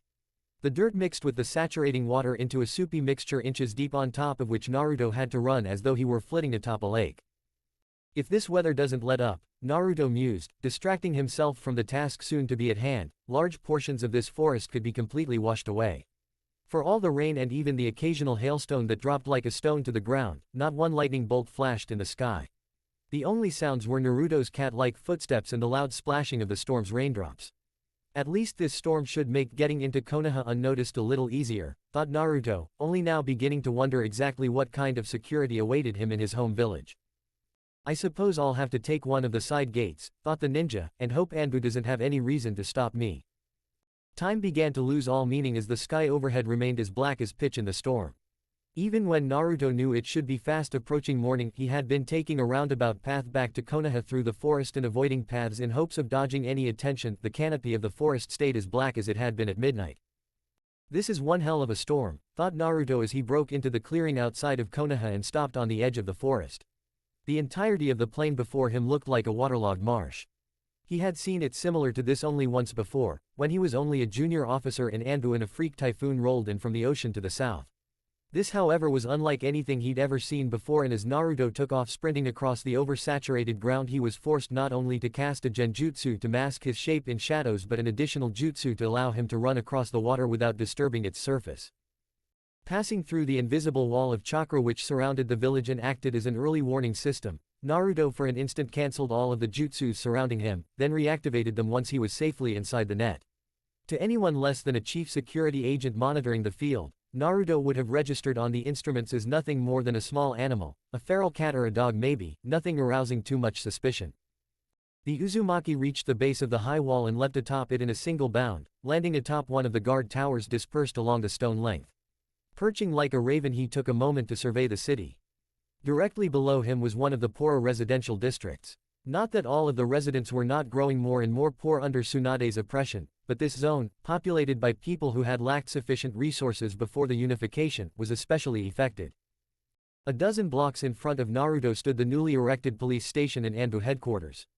Taking up 2 whole city blocks, it was an imposing structure jutting 10 stories into the air, and just beyond the facade, appearing black in the early morning storm, Naruto saw where he would wait and hide, an old and derelict apartment structure, condemned and scheduled soon to be torn down to make way for an office of imperial magistrates. Naruto recalled exactly where he had stayed in the complex many years ago. It had been his home while he attended the Ninja Academy, though now it served as a refuge for dozens of homeless civilians who refused to go to the workhouses.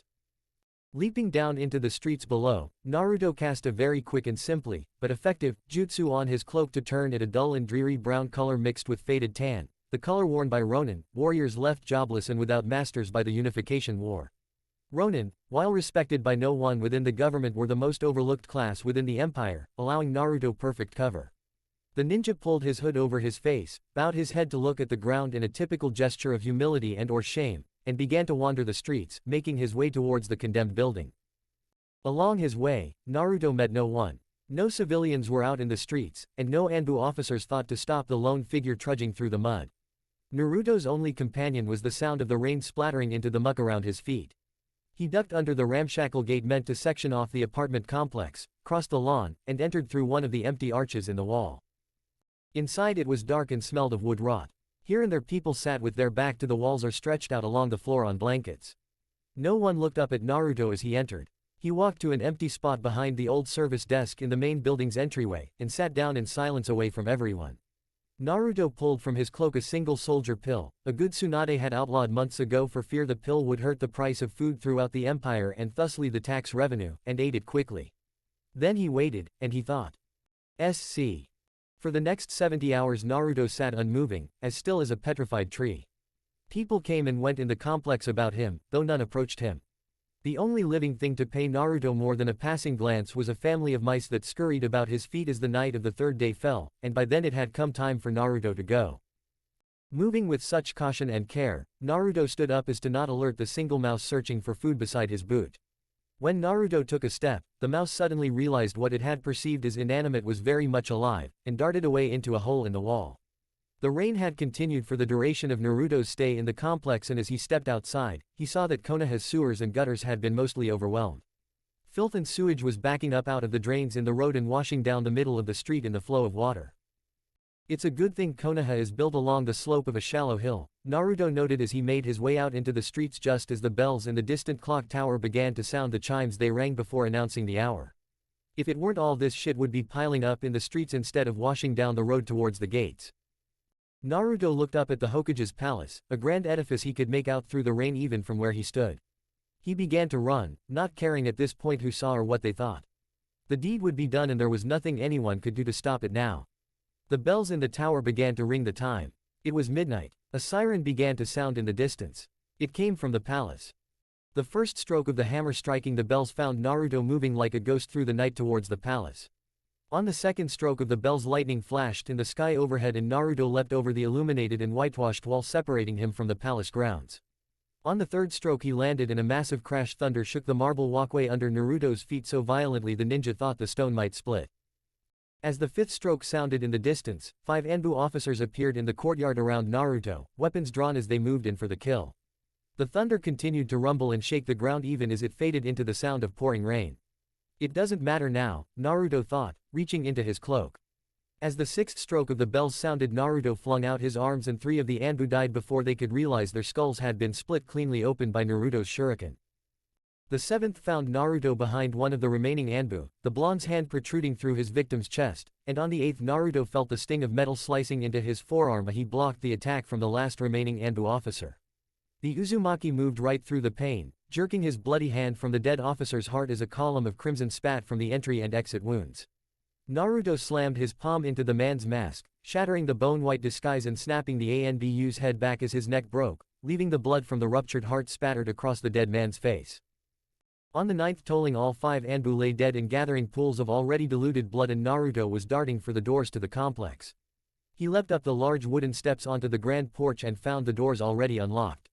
They swung open as Naruto pressed his hand against them and pressed with almost no effort. Inside the main foyer it quickly became obvious that Gaara had already been on the move. Dead ninja were scattered about the room, broken bodies crumpled against the walls and tossed over furniture. The 10th, then the 11th toll sounded as Naruto sprinted up the stairs, hands behind him, cloak flailing in the wind of his wake.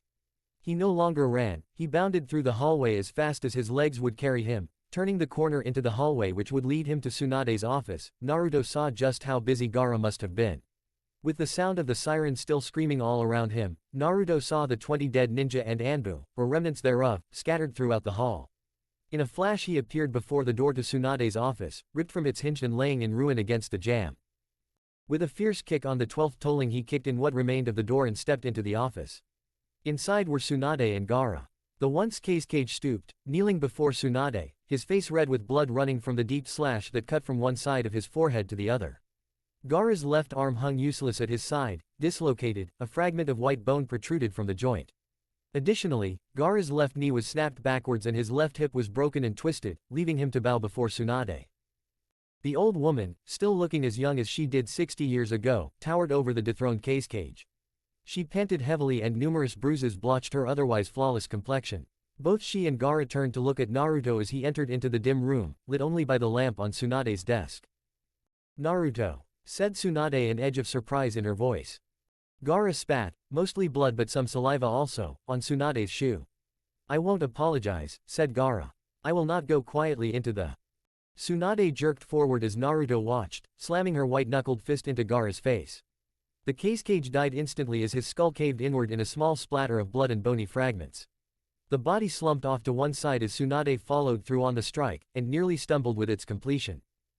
"She's out of energy," thought Naruto. "Heard the sirens, did you?" asked the Hokage. Naruto remained stationary and silent. "Rushed in to save the day, right?" asked Tsunade. "Well, you're a little late. Our old friend overestimated himself." Naruto looked up from his butchered friend and locked his eyes on Tsunade's. "No, he didn't," he said. "And I'm here to make good on a promise I made years ago." The Hokage looked at her dumbly for a minute, then her face twisted into an angry sneer. "You bastard," she muttered. "After all I've done for you." Naruto exploded forward with energy he had never felt before. The carpet beneath his feet tore up from the floor as he crossed the room in 2 long strides and barreled into the Hokage, knocking her to the ground. The 2 of them rolled and slammed into the wall, Naruto on top, straddling Tsunade's abdomen and leaning over her with his fingers locked around her throat. His elbows locked, Naruto forced all his weight down onto Tsunade's neck. As she kicked and writhed beneath him, the exhausted Tsunade grabbed at Naruto's wrists but couldn't break his grip.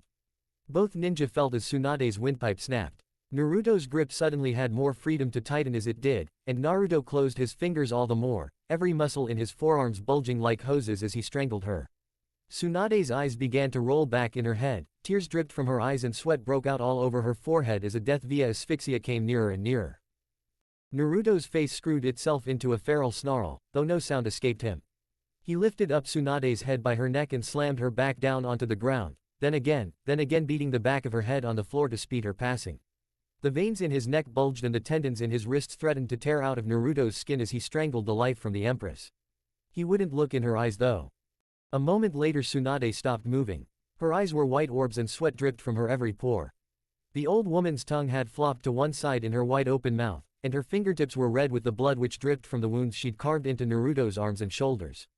The old woman's genjutsu faded and her youthful appearance evaporated with it, leaving the corpse in Naruto's hands a withered and ostensibly fragile thing. Naruto, still looking down at the corpse, began to ease his grip until he pulled his fingers from her throat, out of the troughs he'd left in her neck. He took a deep breath and looked away, slumping over his victim for a minute before he could muster the strength to stand. As the wounds the old woman's fingernails had carved into his skin healed in seconds, Naruto walked away from Tsunade and out of the office, leaving the two corpses behind. Naruto. Someone's voice shouted, a woman's voice. Naruto turned and saw the familiar pink-haired Kunoichi running up the hall towards him. Her hair was a mess and her clothes were not pressed. In her right hand she carried a short sword and in her left was a half-undone scroll. Naruto, what the hell is going on? I heard the sirens and came running. What happened here? Naruto paused, looking down at the floor. A silence passed between the two ninja for a moment. Naruto probed Sakura. There was an attack on the palace, and the Empress is dead, said Naruto bluntly. Assassinated. Sakura gasped, dropping the sword and the scroll, putting her hands over her mouth. Who? Was all she could ask. Gaara survived, said Naruto. He came and attacked Tsunade. Now they're both dead. It was Sakura's turn to stand in silence for a moment, still holding her hands before her face, letting her long flowing sleeves drape in front of her green dress. My god, muttered the Kunoichi. Naruto, are you? I'm fine, Naruto preempted, his tone reserved and his voice quiet. Well, said Sakura, her own voice beginning to even out. I take it you killed all the terrorists. The threat is over. Naruto nodded once. All right, said the Kunoichi. I suppose you know that. As of now, since you were Tsunade's heir, you're acting Hokage. You're the emperor. Naruto only nodded again. Sakura walked forward, past Naruto and over several of the bodies in her way, and peered into the Hokage's office. Immediately she pulled her head from the doorway and covered her mouth with one hand. All right, she took a steadying breath. There's a lot of work to be done now. Naruto, what are your orders? My orders, Naruto thought. My orders. He fell silent again and stared at the floor. Naruto. Sama, asked Sakura. Find Kakashi, said Naruto. Tell him to report to me as soon as he can. I'll have orders for the both of you once he's here. Sir, acknowledged Sakura. Will that be all? Yes, said the Uzumaki flatly. Please hurry. Sakura bowed and turned, jogging past Naruto and disappearing around a corner. Naruto waited for a moment, looking nowhere in particular until he lifted his eyes and saw through the shattered door to the Hokage's office that there was no rain on the windows. He shifted and began walking down the hall towards the main foyer until he came to the top of the huge staircase in the entryway of the palace. One stair at a time he walked down the stairs and across the marble floor to the doors. He reached out and pulled them open. Outside, the rain had stopped, leaving the air filled with the scent of dirt and grass. Closing his eyes, Naruto took a deep breath, filling his nose with the smell, and exhaled. He opened his clear blue eyes again and the very corner of his lip turned up as he looked out and up into the sky. Now, he said as a smile spread across his face. He could make out low clouds in the dark sky, patches reflecting some of the light from the city, and imagined them to be in the shape of Tayuya's face. Where from here? Epilogue. You're going to do great, Tayuya said reassuringly, standing in front of her husband in the small, but well-lit and comfortably decorated preparation room. Believe me, I can see it everywhere. You're going to knock 'em all dead. Naruto sighed uneasily as Tayuya gave him another quick once-over and straightened out a few ruffles in his heavy red-white cloak. If I had known this was going to be part of the job, I never would have gone through with this plan. Seriously, why do I have to be the one to do all this? Isn't this the kind of thing I pay Sakura to handle? Tayuya grinned and smoothed out Naruto's shirt, making sure that none of the doeskin-colored cloth bunched up under the weight of the flame-decorated cloak. Now what kind of emperor would you be if you didn't address your people on an issue this important? It would be fine if someone else made the announcement, but it will mean so much more coming from the champion of Konoha, the defender of liberty. That's just it, said Naruto, resigning himself to his fate and smiling. In another few days I'm not going to be emperor, just Hokage. We should have all of the other appointees there too. The kunoichi laughed once and stepped back, surveying her work. You look magnificent, she said, eyeing him greedily. I think you just don't want to be the only one up there in front of all those people. Hell no I don't, said Naruto. You heard what Kakashi said. There are supposed to be more than 50,000 people at the speech today. The entire courtyard is going to be packed. Half the streets in Konoha will be overflowing and the rest will be damn near full. Who in their right mind would want to give a speech in front of those kinds of numbers? With a giggle Tayuya stepped forward and kissed Naruto gently, trying not to leave lipstick on his face just before his big moment. Don't tell me you're afraid to mess up and say something silly. Of course not, Naruto retorted, blushing only very slightly as someone knocked on the door. Come in. The door opened and a tall man with silver scarecrow-like hair poked his head in the room. Ready Naruto-sama? Asked Kakashi, his usually dejected monotone replaced by his new, more cheery monotone.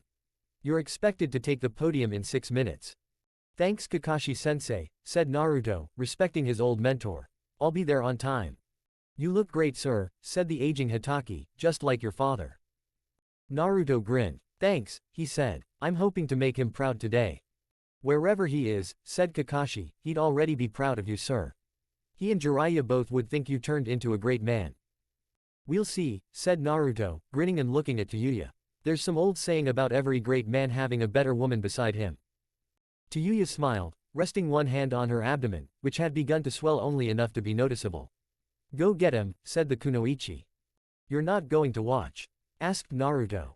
I'll be right behind you, Tayuya cooed. You and Kakashi should wow everyone by being a little early. Naruto nodded. Okay, I love you. He leaned forward and planted a quick kiss on her lips, then stepped towards the door Kakashi held open. I love you too, said Tayuya, beaming and looking Naruto over again.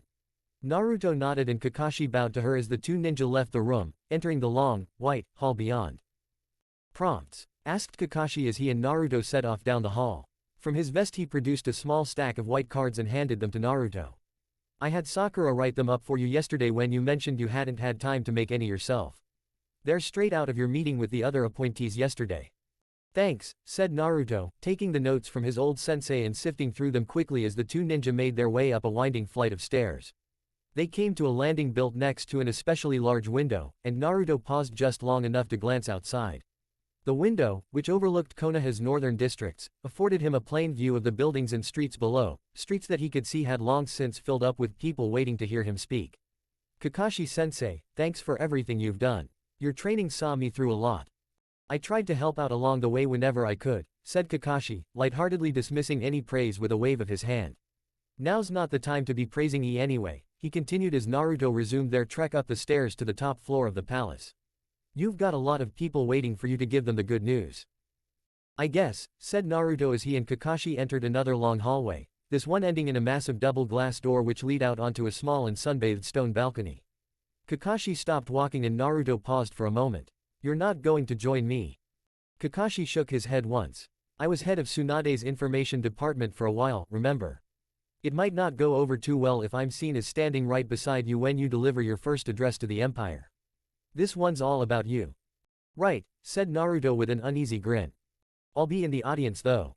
See you on the other side, Naruto said quietly as he began walking towards the lighted door and Kakashi turned around and made for the stairs again. Naruto's pulse began to thrum in his chest and head as he neared the door. He felt as though some aggravated bird was caged where his heart should be, and as he stepped out into the open air, the sudden burst of sunlight nearly blinded him. In the world of white shapes in which Naruto suddenly found himself, one sound roared suddenly above all others: applause. Clapping, shouting and cheering exploded from beneath him as Naruto's vision adjusted to the bright noonday light. He walked squinting to the edge of the balcony, 5 feet from the door, and stood behind the waist-height podium waiting for him, setting the cards down to survey. As the world cleared and definite shapes congealed in his vision, Naruto looked down from the balcony at the square of the palace, ringed on 3 sides by the palace itself, bordered on one by the road, and absolutely filled with people screaming his name and clapping their hands above their heads. The crowd spilled out of the square and into the streets, making Naruto very glad that he'd ordered the wall around the palace torn down in a gesture of openness with the people. The square was huge, capable of holding a crowd which would fill several of Konoha's residential complexes, but Naruto staggered at how tightly everyone was packed in to hear him speak. Many if not all were breast to back and shoulder to shoulder with the people around them. "Here goes," Naruto whispered to himself, taking in a deep breath and looking out over the thousands of faces. "Thank you," Naruto said loudly, amazed not only by how his words echoed off the walls of the palace for all to hear, but by exactly how stridently he spoke. "Thank you all for this welcome." The crowd roared applause all the louder at him, prompting Naruto to wait for a full 5 minutes as he simply repeated, "Thank you," and smiled, waving at the crowd. Now I know why Kakashi and Tayuya weren't worried about being exactly on time to hear me speak, thought Naruto, only a little annoyed. If this crowd had its way I'd never get to say a damn word. "Thank you all very much," said Naruto, loud enough for all to hear once the applause and cheering began to die down. "Now I know things have been a little strained in the 4 weeks since the change in government," continued the Hokage, eliciting another set of tremendous cheers throughout his massive audience. "And I wanted to first and foremost thank all of you for dealing with the inconveniences in good humor and taking the extra steps to be helpful as we try to iron things out and get this world back on track." Tayuya, sitting quietly and wearing a veil as to avoid being identified as Naruto's wife and subsequently deluged by a flurry of people wanting to shake her hand and secure an autograph, smiled to herself as Naruto launched himself into his speech to the Empire as naturally as though he'd been a public speaker his entire life. "I told you they'd love you," thought the kunoichi, trying not to laugh at how Naruto had to take regular pauses in his oration to accommodate the applause as he praised the people of Konoha and the Empire for supporting him so fully in his frenzied efforts to correct the mistakes made by the previous ruler. "Now we've all seen how a completely centralized world power works," said Naruto, coming to the conclusion of his discourse's introduction of praise and thanks. "When one man or a few powerful people try to run the world, what we're left with is a despotic oligarchy and countries full of extremely unhappy people. This is why, as of today I will begin the process of breaking up the empire into smaller and completely sovereign nation-states which can be governed by locally elected officials." Again the crowd exploded and Naruto had to wait for them to quiet down. "This will not be an overnight change," Naruto continued. "This is why for the next 2 months officials that I and my cabinet of advisors picked from the best and brightest men representing every corner of the empire, will oversee the newly formed nations as cages in their own right. By the end of those 2 months I swear to each and every one of you, national elections will be in place and those appointed officials will relinquish all of their authority. Every man and woman among you," he gestured widely to the audience, sweeping his arm out over them, "is a witness to that promise." Naruto went on to detail exactly how he planned to divide up the empire, making very sure to point out that as soon as each nation was established and operating under its own political power, it would be sovereign and free to set its own policies and maintain itself however the popularly chosen leaders saw fit. "My goal today is to be absolutely transparent to all of you here," said Naruto. "These politics of smoke, mirrors, scams, and coercion must become a thing of the past if this world is to survive, recover, and ultimately thrive. I am doing everything I can to take us off the path to fascism and self-destruction we were set on after the Unification War, and I have absolute confidence in each of you." "Allow me one last parting thought," said Naruto, his dissertation ostensibly coming to a close. He paused and waited for a moment, collecting himself as a hush fell over the entire crowd for the first time in the speech. Everyone waited. "Trust in yourselves, and in the people of your community," said the Hokage, lines spreading out from the corners of Naruto's eyes. "Freedom and liberty were stolen from us once, snatched away in the panic brought by the fires of a war and terrifying world changes. We were all frightened and coerced into giving up that precious freedom, not knowing just how dear it was." His words grew strained but he spoke on, fervently. "We had no one but ourselves to blame for its loss. Not a single despot or an agency of fear-mongering secret police, ourselves. Heroes, great men who gave their lives without question, fought to reclaim that liberty for us. Now, knowing how dearly we miss it when our freedom is stolen, it falls to us to safeguard it. You," he gestured towards the people again, "all of you are the guardians of freedom and liberty. Trust no one promising security in exchange for your freedom. Remember that a government, whatever form of government you may choose, is there to work for you and to enable you to safeguard your liberties. Never, ever allow anyone, especially your government to dictate to you what you must do or what you must think, or everything we have accomplished here today will have been for absolutely nothing." Naruto paused as ripples and murmurs began to move throughout the crowd. No large groups of people cheered now. Many looked up at Naruto in surprise, having expected promises of the Hokage's protection and his personal guarantee that they would from this day on be safe. But now he told them they must look after their own freedom. Looking down into the crowd and seeing many confused expressions, Naruto's spirit fell. They don't want to hear this, Naruto thought. They want someone to look after them and protect them. He's right, shouted a woman in the crowd, her voice echoing off the walls of the palace for all to hear. The Hokage is right, she yelled. We all fell for the Empress's bullshit schemes and propaganda. But now we are in charge. I'll never give up my liberty in the face of fear. I'll die first. Hear, hear, shouted a man near the woman. Free forever, screamed another as cheers began to resonate and echo deafeningly in the crowd, spreading outward in circles from a few individuals in the multitude. Naruto-sama is the champion of freedom, bellowed a man in one of the balconies on the palace wall. But we are its protectors. Freedom forever. Freedom forever. The cheer went up as tens of thousands yelled it over and over, fists shaking at the sky, while others proclaimed Naruto the champion of freedom and the people its protectors. Well, Naruto mumbled in his mind, raising one eyebrow. He searched the crowd and his quick eyes locked on the woman who had first shouted Naruto's intended message. As long as there are people like her in the world, we might be able to make this work. The Hokage smiled a little to himself as the crowd continued to cheer and shout affirmations of their freedom from tyranny. Ultimately though, it really is up to them.